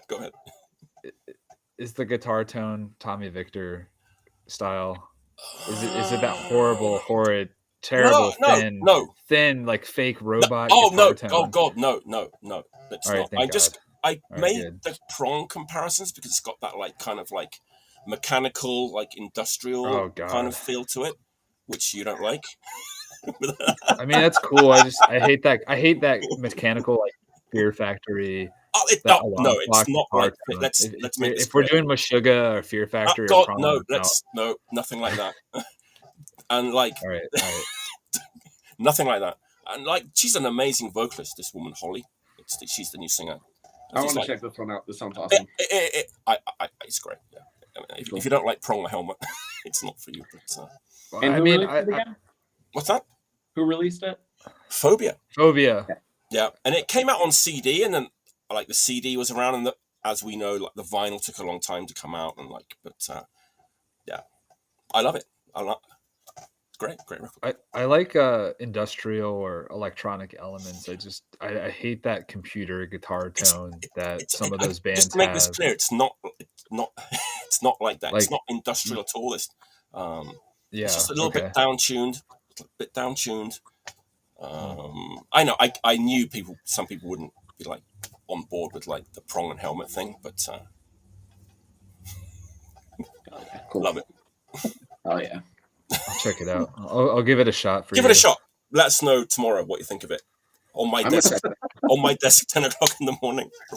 give me a report. I think you might like it. Isn't it 10 o'clock in the morning right now? It is for me. Yeah. There you go. 10 o'clock, time for another beer. That's a great idea. Cheers, everyone. Yeah. Cheers. Yeah, I get people. I might grab a drink real quick. I get people don't like Helmet and Prong. I do so.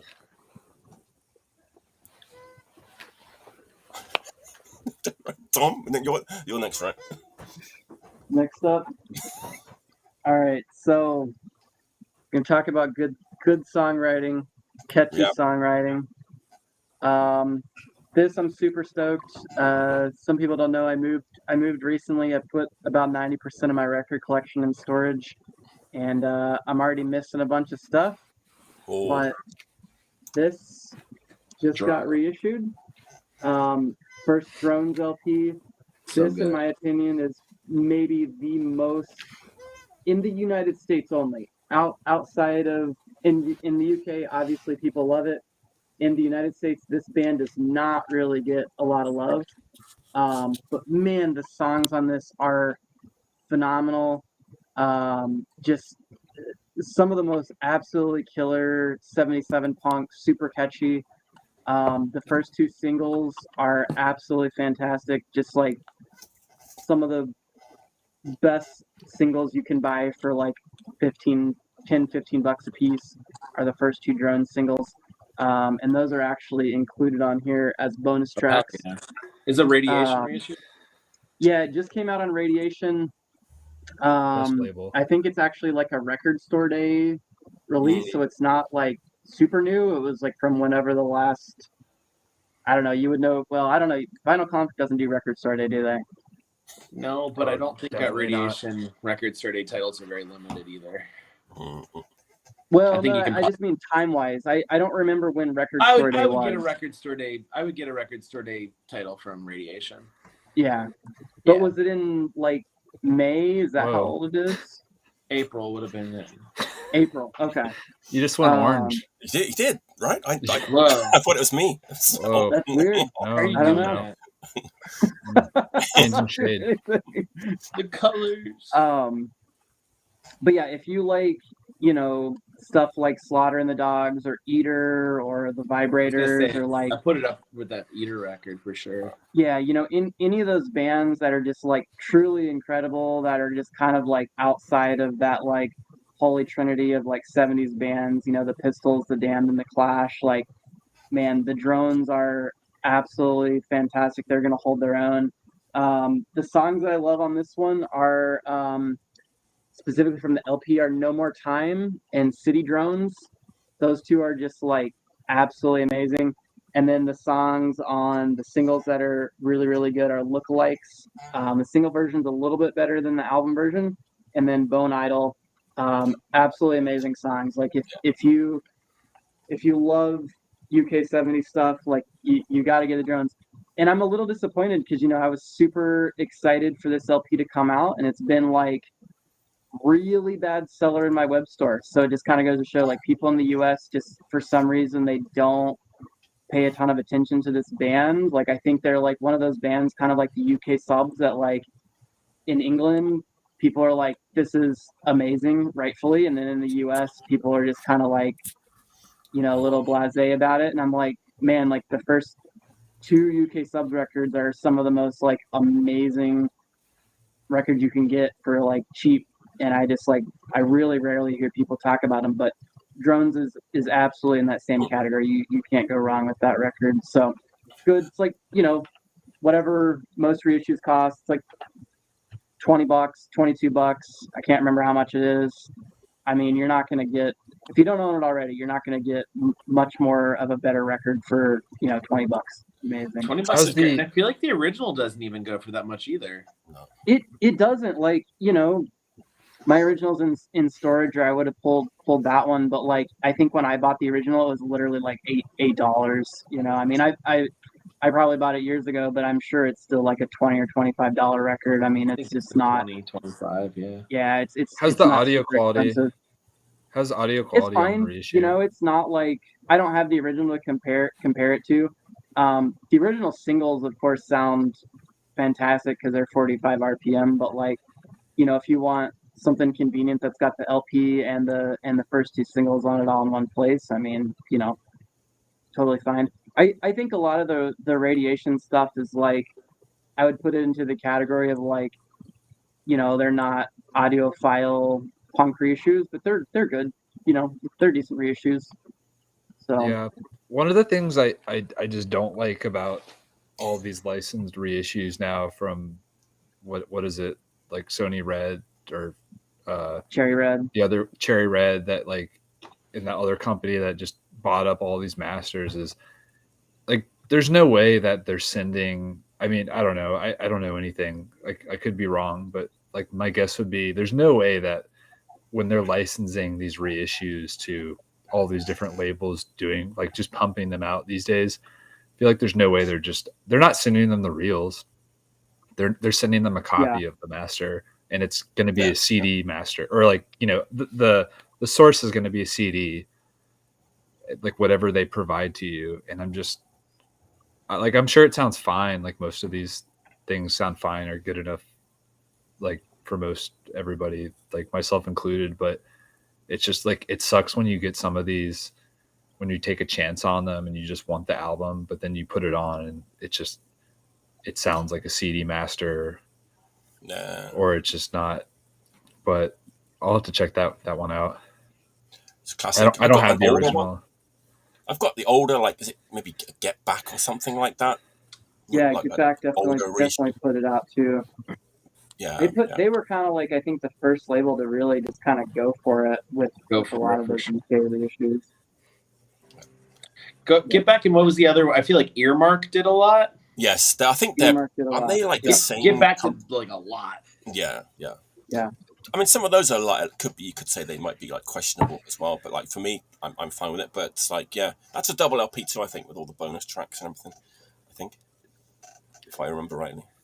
I think. I feel like.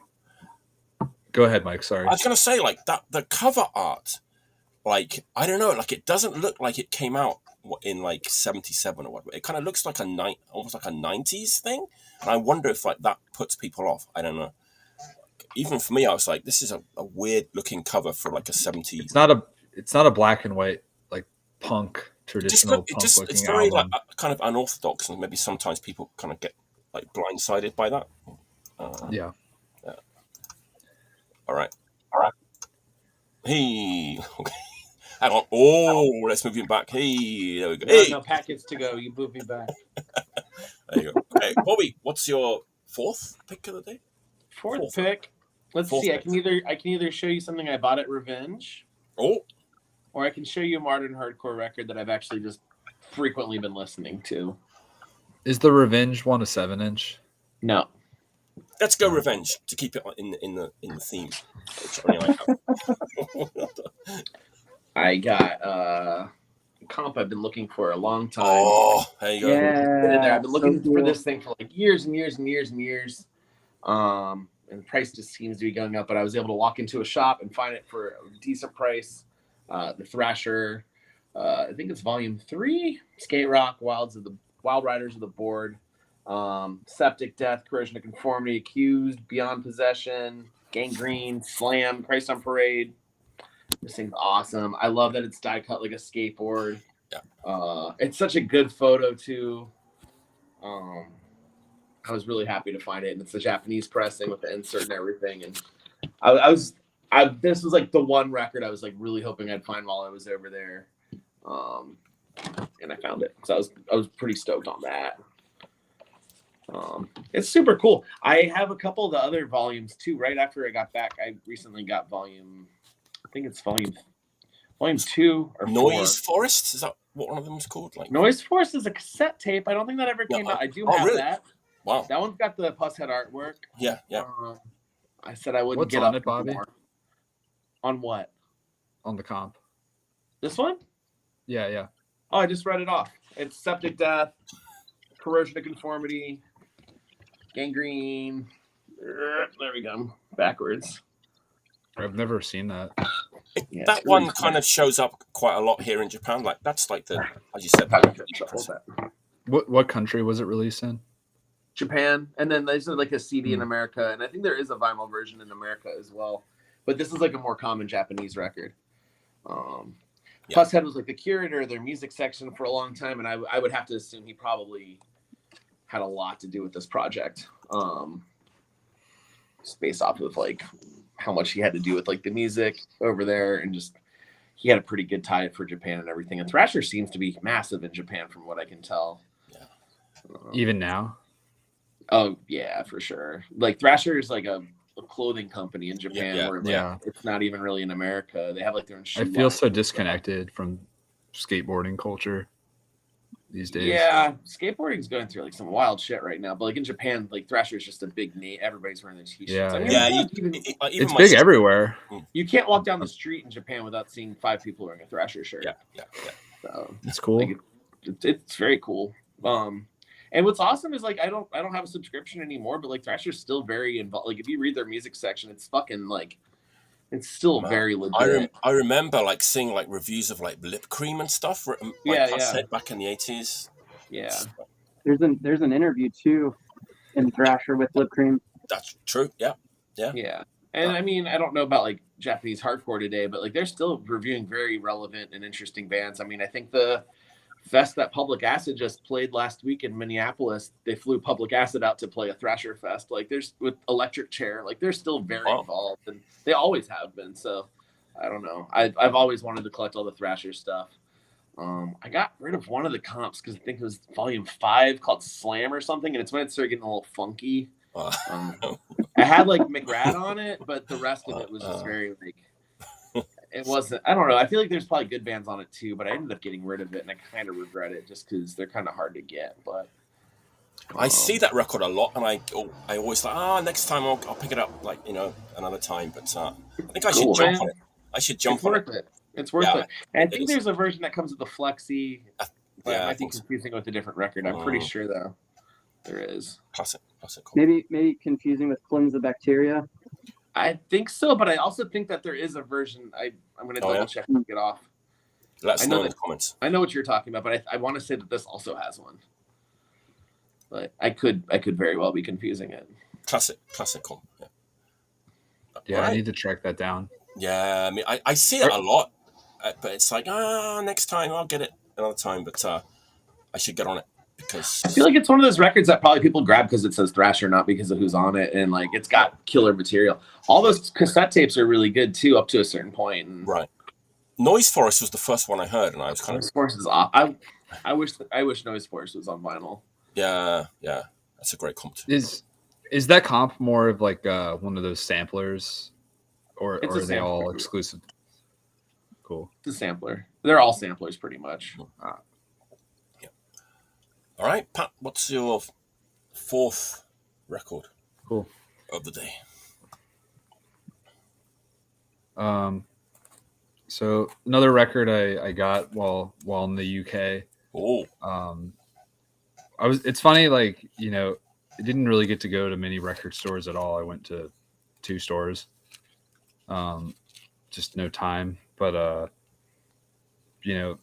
like from my perspective, Mike, whenever I go somewhere, even if it's not this way anymore, I always try to see if I can get domestic records, like older records, for cheaper than what they would cost in the US. So like, just, keep my eyes peeled for all the old UK punk singles and 12 inches and whatnot, hoping that maybe they just be in abundancy, like around. But I went to a record store in Sheffield, Noises for Heroes, I think is what it was called.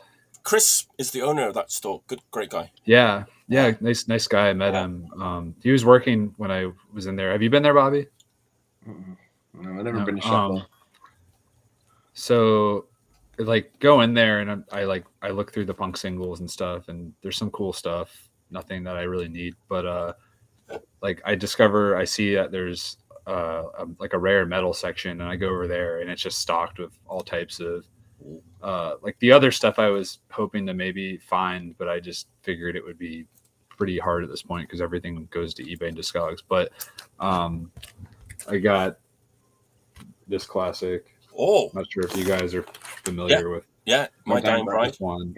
So I made a joke to somebody when I bought this, or after I bought it, because they were like, "Oh, what did you get?" Or like, "Oh, you went to a record store. Did you find anything?" And I made a joke or something where I was just like, "It's like, oh yeah, you think like Discharge is my favorite band, but like My I Dying like Bride this more than any Discharge record. This is, in my opinion, one of the best doom metal releases, just albums of all time." I mean, this whole scene, whatever you want to call it or refer to it, like Peaceville 3. Yeah, the Peaceville 3. Like I was like, oh, it would be cool. Maybe I'll find Paradise Lost or Anathema Records, or is that how you say it, or is it Anathema? Yeah. Maybe I'll find I thought that at one point, but I didn't. You know, I guess I just got lucky because I went in there and they had all types of Peaceville and earache stuff. I mean, that's where I got the Nocturnus album as well. Cool. But it's just I don't know, for anyone that hasn't heard this, if you like if you like depressing, just depression music, yeah, like slit your own. There's just so much melancholy on this record. It's, you know, my wife, she knows I like this band, but I think when she first heard the name or saw the name, she's like, My Dying Bride. I think she thought it was like an emo band or like a screamo band or something. Definitely sounds like one. I mean, fair enough, but like, but they kind of predate all that stuff, so. Oh, I mean, they predate all that stuff, but also, like, there's so much emotion on this record, across this record, like different, like just like the sorrow on this record and like the hate. Just there's just so much. It's so emotive, like more than like, no offense to Discharge or any punk music, but like I'm sorry, like it's, I don't know. This is just like one of those important releases if you like anything that's heavy metal and you were into extreme music. I mean, like look at the gatefold to this record. I don't know if you've seen it before, Mike, but like, yeah, I have the pictures of this.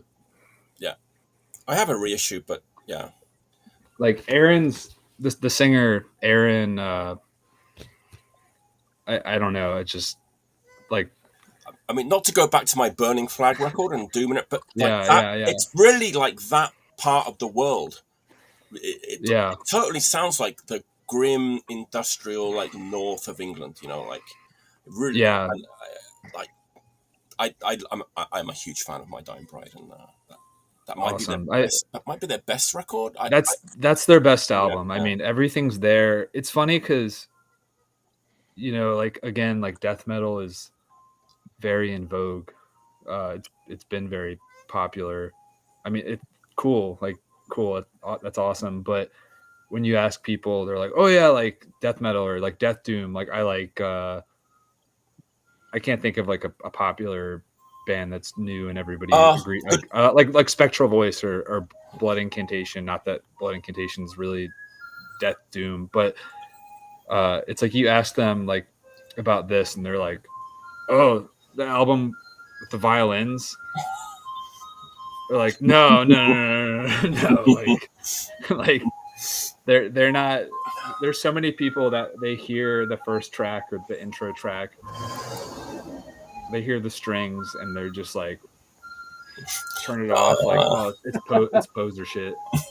It's soft boy. Like, I don't know how you can. I don't think you can be harder than coming in, starting your album off with strings, with a violin player, and just the most like melancholy, sorrowful, clean vocals, you know, where he's singing. Because if you listen to that first record, is there an ice cream truck outside? No.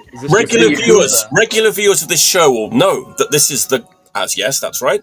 It's the Garbage Man. He's a little late. Japan thing, of course. He's a little late today. He usually comes at 12:30. He's 19 minutes late with criminal offence. I'm hoping he's not having a stressful day. He's having a busy day. How can you with that pleasant tune? How could you be stressed? Everything is so pleasant over there. Right. Beautiful. But anyway, it's weird to talk about this very depressing, this very sad album, heavy album, and I feel like I'm describing it, and people that don't know what it is, they may think like, oh, this is an emo. Like this is a metal record. It's a record that's really hard to. It's gothic. Yeah. Oh, but yeah. It's hard to sum up in words. It's hard. Yeah, but like if you like extreme music, if you like doom metal and death metal, and you're open to things, I think it's like one of the most dynamic, just like meaningful metal records, where it's definitely like you can go on YouTube and watch and watched them playing on this album at this time. Like there's that famous video of them playing at that Eindhoven festival in like 93 or something. And it's just like, it's a death metal band, but they have they have a violin player for certain parts and it works. Like I would never want to listen to, like there's that Nightmare record where there's saxophone all over the record and it just ruins the record, where it makes no sense and it doesn't do anything. It's just ruined. I disagree. I think the songs are good. So I think the songs are good, and I love Nightmare. The only reason I disagree, I'm that right, because I used to go and see them live all the time with that. I'm sure they were amazing live, but when I put that record on in my living room, the record is a little bit like, I don't want to hear the saxophone. But you know it's only in one channel. If you like turn your like the all right, yeah, I'll just turn it down. But anyway, I love how chaotic it is. I think the My Dying Bride album is just one of the heaviest albums, and there's nothing like, it's groundbreaking. Like they're probably the first band to do what they did, where they just they went from just like death metal to incorporating clean vocals and violins and just tons of very soft pieces of like movements in the album, and it's just like one of the heaviest things, like emotionally and just musically. So I don't know. It's clearly it's one of my favorite albums, but I think if anybody that claims to like death metal or doom metal, like if you know you're not afraid, give it a chance, because it's a classic. Just to wrap that up, I like all their records except like one of them. They had a return to form as well, like the recent stuff, when they kind of returned to metal, they're good. I mean, I don't really think they're quite as. What were you gonna say, Mike? Oh no, I think they've got a pretty like consistent like discography, I would say. Yeah. They're one of those bands, like I don't know what's in the water there, and like where are they from? West Yorkshire. They're like in the same area as Burning Flag and Doom. It's like Halifax, Bradford, that whole area. Well, like I aren't all of those bands like Paradise Lost and Anathema, like they're all part of this, or at least it seems like it's one scene. Well, it could be in different parts of the country, like but they all did the same thing. Where they all did these records where they just became like, I don't want to say they're pop bands, but like they like strayed away from metal and did like indie rock and experimental records, like the Judgment album. And great stuff. Yeah, I always say it's like the Peaceful Four, because I include Catatonia in that as well. But they went off to do different stuff too. But all right, we don't have bands like that in America. Right. Very, very like unique to that region and that time. But sorry, that's north of England, Halifax, Bradford. All right, Bobby. Hello. No, it's me. Jesus Christ. It's you. I was like, it's me. Just making sure you're still awake. There you go. Okay. It's me. Okay. I'm going to keep this one pretty quick. Motorpunk. What are we thinking? No. Let's see. He doesn't like anything I like. I'm over it. I love Motorhead, and I love Inepsy and Tank, and is it a new band? No. All right. No. This is what my point, actually. It's like back in like 2010, like I wasn't into this band. I saw them in Osaka, actually. And I got the CDs. They're like PDX All Stars, like Motorpunk band, you know. I was about to guess Speedwolf, but no. Oh no, like, you know, Kelly. Yeah. Kelly Halliburton, Scott Gatto, Brian Hopper. And I like at the time, like I wasn't too into them, and it like anyway, the album just came out on vinyl for the first time ever. And it holds up really well. Like I like it more now than I did back then. Probably because when they were still going, like Lemmy was still alive and Motorhead was still like putting out records. So I was like, why are these like punks, you know, like playing like Motorhead style music? And I was like, whatever, it's cool, but like give me Motorhead. But like I don't know, it stands up pretty well. Like, and there's more of like a GBH thing going on too with this band. It's like not pure, like it's not only like Motorhead worship. There's some like GBH in there. Great guitar tone. I don't know who I didn't check it out, but they really kind of nailed that early Motorhead like guitar tone. Who's in this band, Mike? Are there any notable people? I just said who's in this band? Yeah. I just said Kelly Halliburton, Oh, okay. Scott Gotto, and Brian Hopper, and there's some other guys. Check out every member. But yeah, I mean, they had the splits, right? The split 7-inch and the split with the slow motions, which I always thought was a weird pairing, but Yeah. I guess they toured Didn't together. they tour together, Mike? Yes, I saw them in Osaka with like the slow motions. Yeah, but yeah, I mean, I get it. They were pretty good.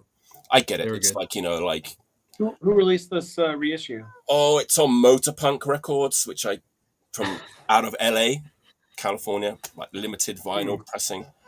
I don't know. I get it. It's like, how much Motorpunk do you need? And I get it. I like that. I'd love to revisit it. I've listened to them, but not recently. And like I said, I wasn't really into it. Like now, I don't know. It sounds better than I remember it being. It's pretty cool. I like owned the Gate split at some point. Yeah, I even had like Not the really. leather. Didn't have like a limited like leather sleeve version and everything when it came out. Like, but yeah, I don't know. It kind of it's for me. It's like it sounds better now than it did back then. I don't know. Cool. I've got to say, They're like, a pretty good one. like there's a song here called "In the Moonlight," which might be the best like Motorpunk song of all time. It's a real anthem. It's great. Really. Yeah, I mean, I don't know. It's great. I think, yeah. I'll revisit that one. Hell yeah. But from Burning Flag to Burning Leather. There you go. That's my last pick of the day. Thanks to Revenge Records for the 5 records that I picked up yesterday. All right, Tom, what's your last pick? All right. See if I can get through this. Got my connection crap out again. Yeah, you've been Lo-fi crashing. Wi-Fi. Lo-fi Wi-Fi. Yeah. Went record shopping with some friends in New York this week, and we went to some stores that were really interesting because they have entire sections of Polish music. I mean, you go in and they have divider cards for like Shigera and Deserter. It's the weirdest thing you've ever seen in a record store outside of Poland, but was really happy to get this reissue Ooh, of I think this is the second Armia LP. oh, good. Love that record. Oh no, he froze. Oh, we're looking at. No, we're there he gonna- is. There we go. We're back. There We're he is. back. Okay. Armia. Yep. Records to find. Is this really Legenda? Yeah, Legenda. I can't remember when this came out. Maybe, of course, it doesn't say on it, but I want to say it's like 88 or 89 or 90. It's like kind of like a later one. But it's a great album. It's like if you like Post Regiment, you're gonna click into some of the more like melodic and kind of catchy traditional Polish punk threads through it. But it's a little bit more of like a dark and heavy album. Like it's I think maybe actually like in the 90s Armia became a little bit more of a metal band. I've never heard it, but if you're into bands like Tragedy, I mean, I think you really have to wonder, like, was that a very conscious influence, that album?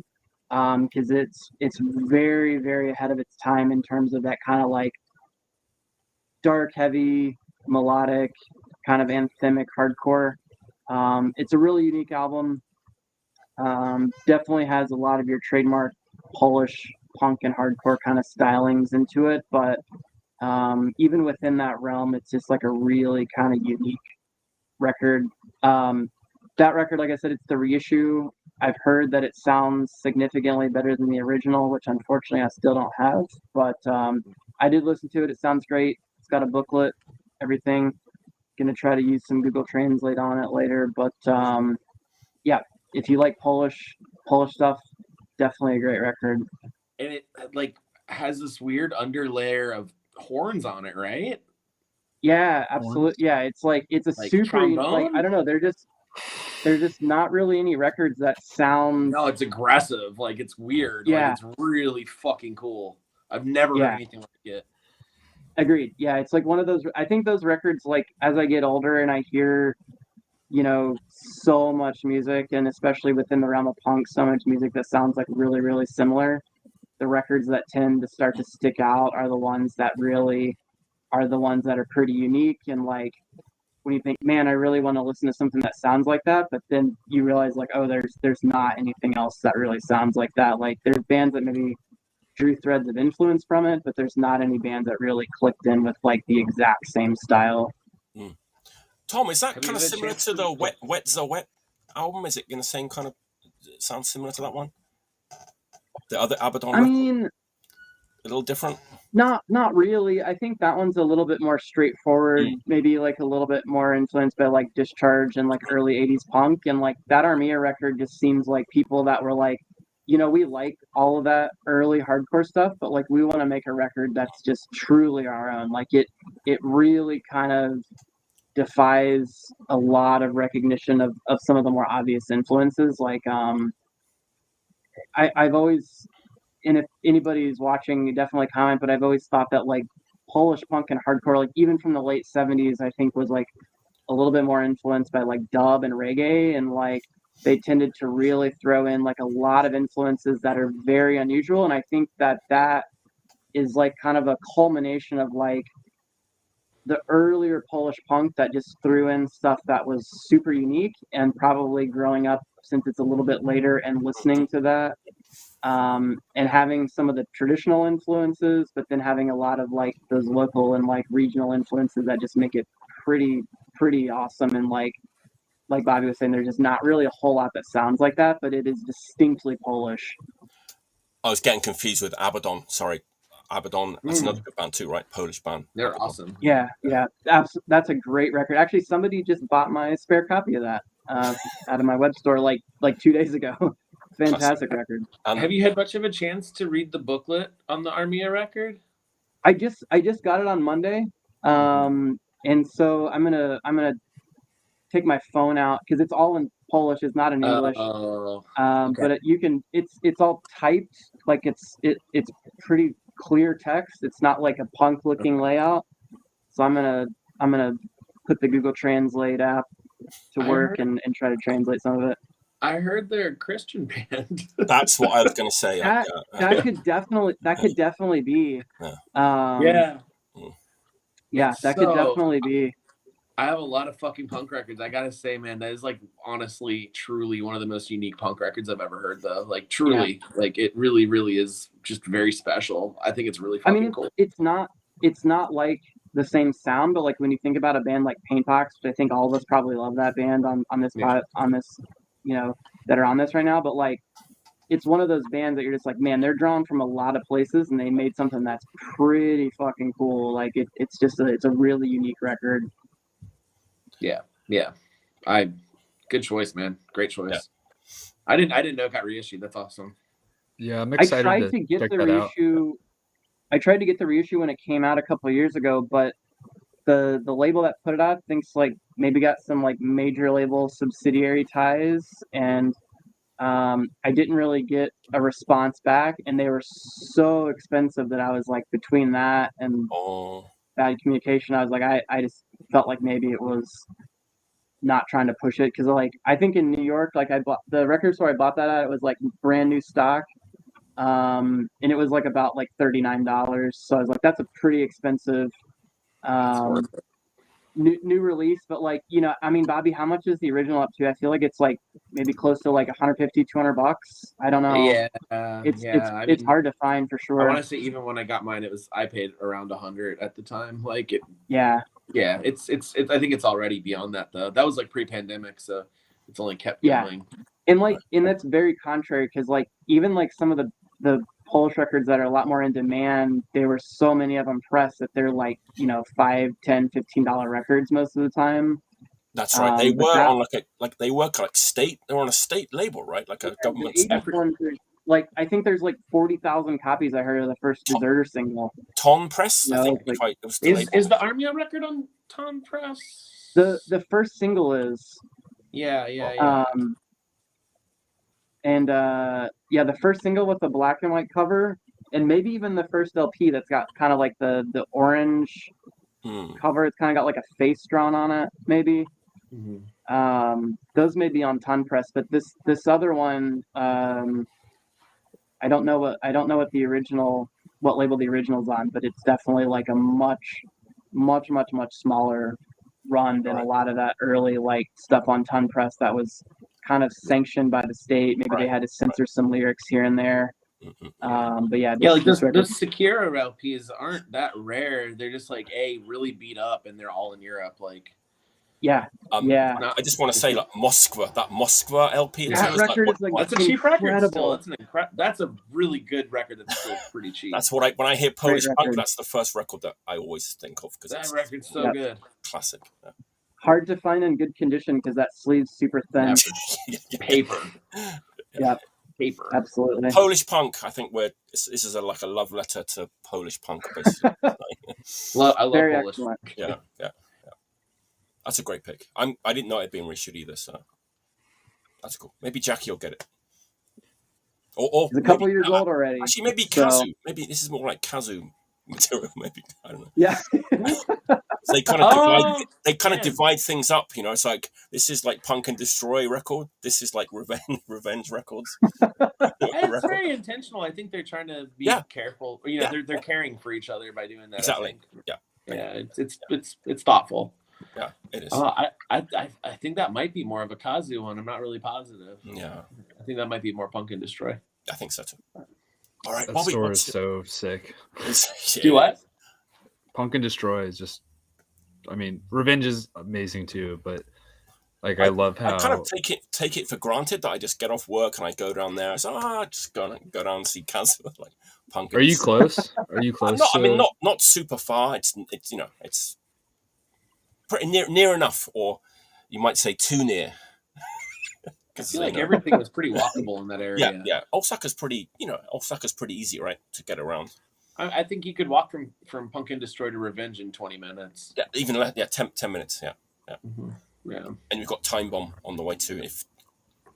If you like expensive records. If you like expensive rockabilly records. If you like that $700 Zawo 7-inch. All right, Bobby. What's your last pick? I just picked a modern thing I've been spending a lot. Cool. I enjoy it. Going with the Fugitive LP, $20 spin. Oh shit! I've got a story about that. Carry on, Bobby. It's members from Power Trip. It's good. I'm not going to try to call it death metal or anything, although it has the influence. It's a hardcore record. It's very good, I think, for the genre. I really want to see them live. They played what, like one or two shows?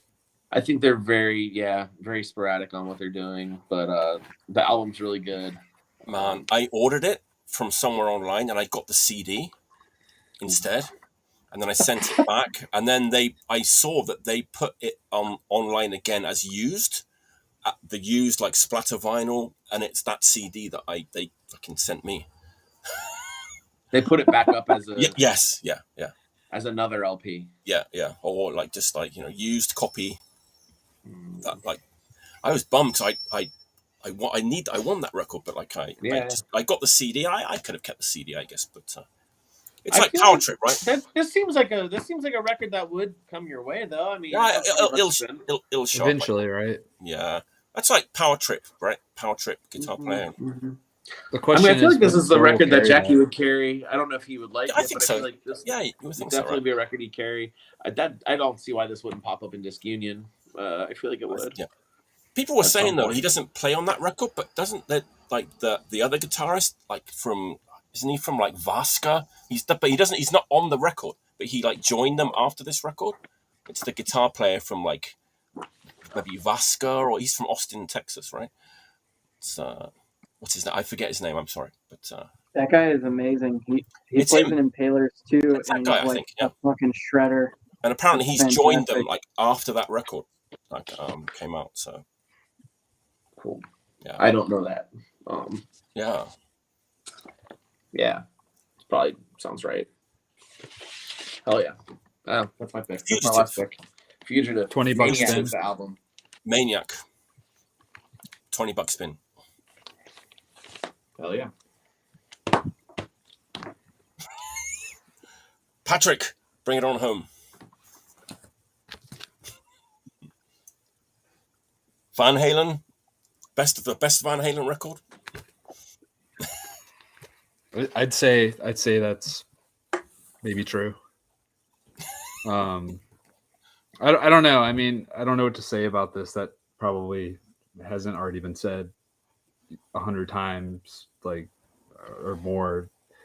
I'm sure there's a bunch of articles and, you know, there's like articles about it on Rolling Stone, or I don't know, maybe not.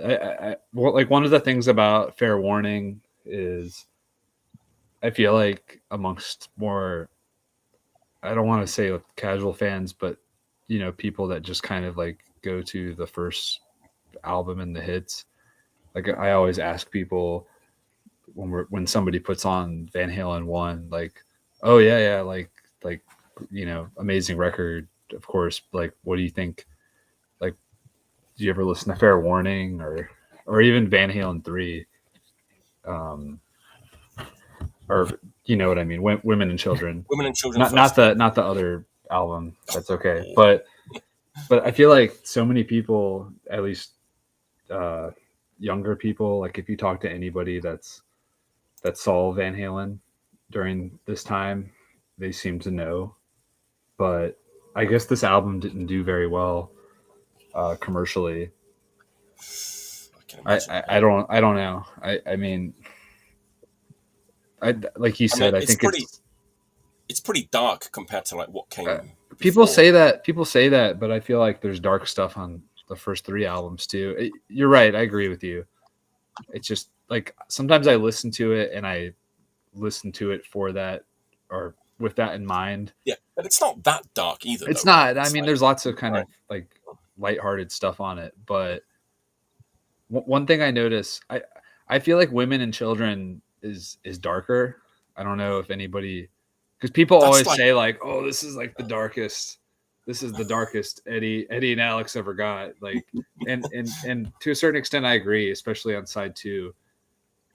That's a weird thing about Van Halen. I like when you get to side 2 on some of these records. When you get to side 2 on some of these, I feel like it's just like they put some of the poppier. They often put poppier songs or more like the singles, of course, like on the first side, or they kind of tend to, seems like they load those up. But then if you go to the B side of Van Halen 2, 3, and Fair Warning, it's like, whoa, this is a heavy band, like what they're talking about and how they're playing. But yeah, I don't know. It's just like, again, it's Van Halen, but I feel like they should be taking praise and respect, you know, forever, just because what they accomplished and what they were doing. The other thing that bothers, like one of the things that bothers me about them is that everybody wants to talk about, like whenever somebody starts, you're playing Van Halen, somebody's like, oh yeah, Eddie Van Halen, like Eruption, oh, such a good lead guitar player. He was maybe the best rhythm guitar player of all time. Like people don't talk about him and his brother just playing together, like just how tight they were rhythmically. Like you can go listen to any like 80s or 90s, like you can go listen to Crimson Glory or just any of those like neoclassical like shred bands, and I'm not trying to denigrate them at all, but like go listen to any Shrapnel Records bands or like Steeler and listen to Yngwie just like shred the entire time. But Eddie doesn't really do that. And I know it's like, even if you do like 1 or 2 songs or legendary solos or, you know, eruptions or whatever, people are just going to remember you for that. But like, go listen to Fair Warning and tell me that Eddie Van Halen wasn't the greatest rhythm guitar player of all time. Like, I think he's a better rhythm guitar player than he was a lead guitar player, even sometimes. Like, just so amazing. And he doesn't get the credit. I mean, Alex Van Halen doesn't get the credit either for being like one of the greatest drummers in rock ever. Like Michael Anthony as well. Like, yeah. I don't. It's just they get a lot of respect, of course, but it's usually directed at Eddie's lead guitar playing. And I don't want to say he wasn't the best, but it's just like, it's unfortunate because people overlook how tight they were together just as players rhythmically, and the songwriting. Like who cares if you can shred Like, look at all these shredders out here that can just shred all day and night, and just like look at Vinnie Vincent. Or I mean, who cares about Vinnie Vincent now? But like people, you know, I wasn't there, but people would talk about, like, it seems like back in the day, people would talk about Vinnie Vincent and like, oh, he can shred like faster than Yngwie and Eddie and all these, like the speed racer guy or Racer X guy. What's his name? Right. Yeah, it's just Marty like Friedman. People talk about who can shred the hardest, but like I don't know. I just, who cares? Like, if you can't write a good song, if you don't have riffs, forget about it. Like Alex, Eddie, and Michael, they wrote some of the best songs of all time. And those the backing vocals too, right? They're like, yeah, like Michael's backing vocal, like that was him on vocals. Yeah. Anyway, I don't want to take up time to just gush about Van Halen, but I listen to Van Halen a lot. Unchained. Everybody listen to Unchained. Yeah. One of the greatest rock. I don't know. Maybe you could say it's metal. One of the greatest hard rock songs, heaviest songs ever.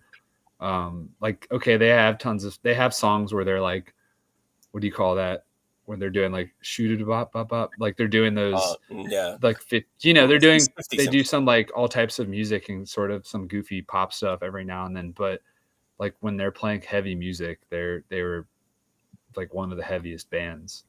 Yeah. And I like, when I was on tour, I was listening to Fair Warning a lot, just perfect on like my phone. The van music, right? It's perfect. Yeah, for sure. Like you know, you listen to all types of stuff, but then when somebody puts on this or any Van Halen, you know, I constantly play this at home. I have like 5 copies of it just hanging around because I don't know what happened, but at some point, like a few years ago, I noticed that the price of this record just started going up.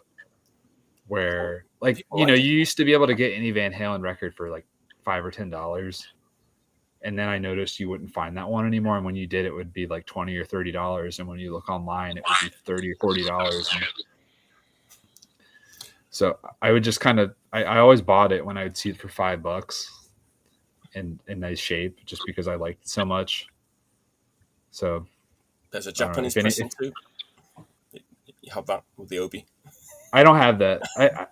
I would love to have, you know, some of those, like, so when we were in Japan, like I bought all the Michael Schenker records at the Obi for like 500 or 600 yen. They're all over the place. Yeah. Like, oh, I'm not gonna, like, I love MSG. That one with Graham Bonnet singing on is the best one. Which, what is that one called? That's the Michael. Fuck, I'm totally blanking on it, but it's the best one. Assault Attack, Analog Attack, Assault Attack. It's the name of it's funny. Like, I mean, it's just how Discogs and eBay and the market is. But like over here, if you want to buy those records, you have to buy them online from some seller for $40 or $50. Really? But when you're in Japan, they're everywhere for 500, 600, 700 yen. Yeah. And I bought them all because I love those, especially the first 3 records. But yeah, no, I don't have the Van Halen Fair Warning Obi. The Warner Brothers Obies are kind of just generic looking. They're not great. It's like a very thin red and white. Doesn't accentuate the artwork or anything. But yeah, nevertheless, there's an Obi.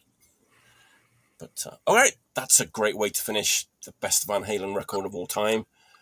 Everybody, thanks for tuning in. It's been a busy check today. A lot of people watching, I think.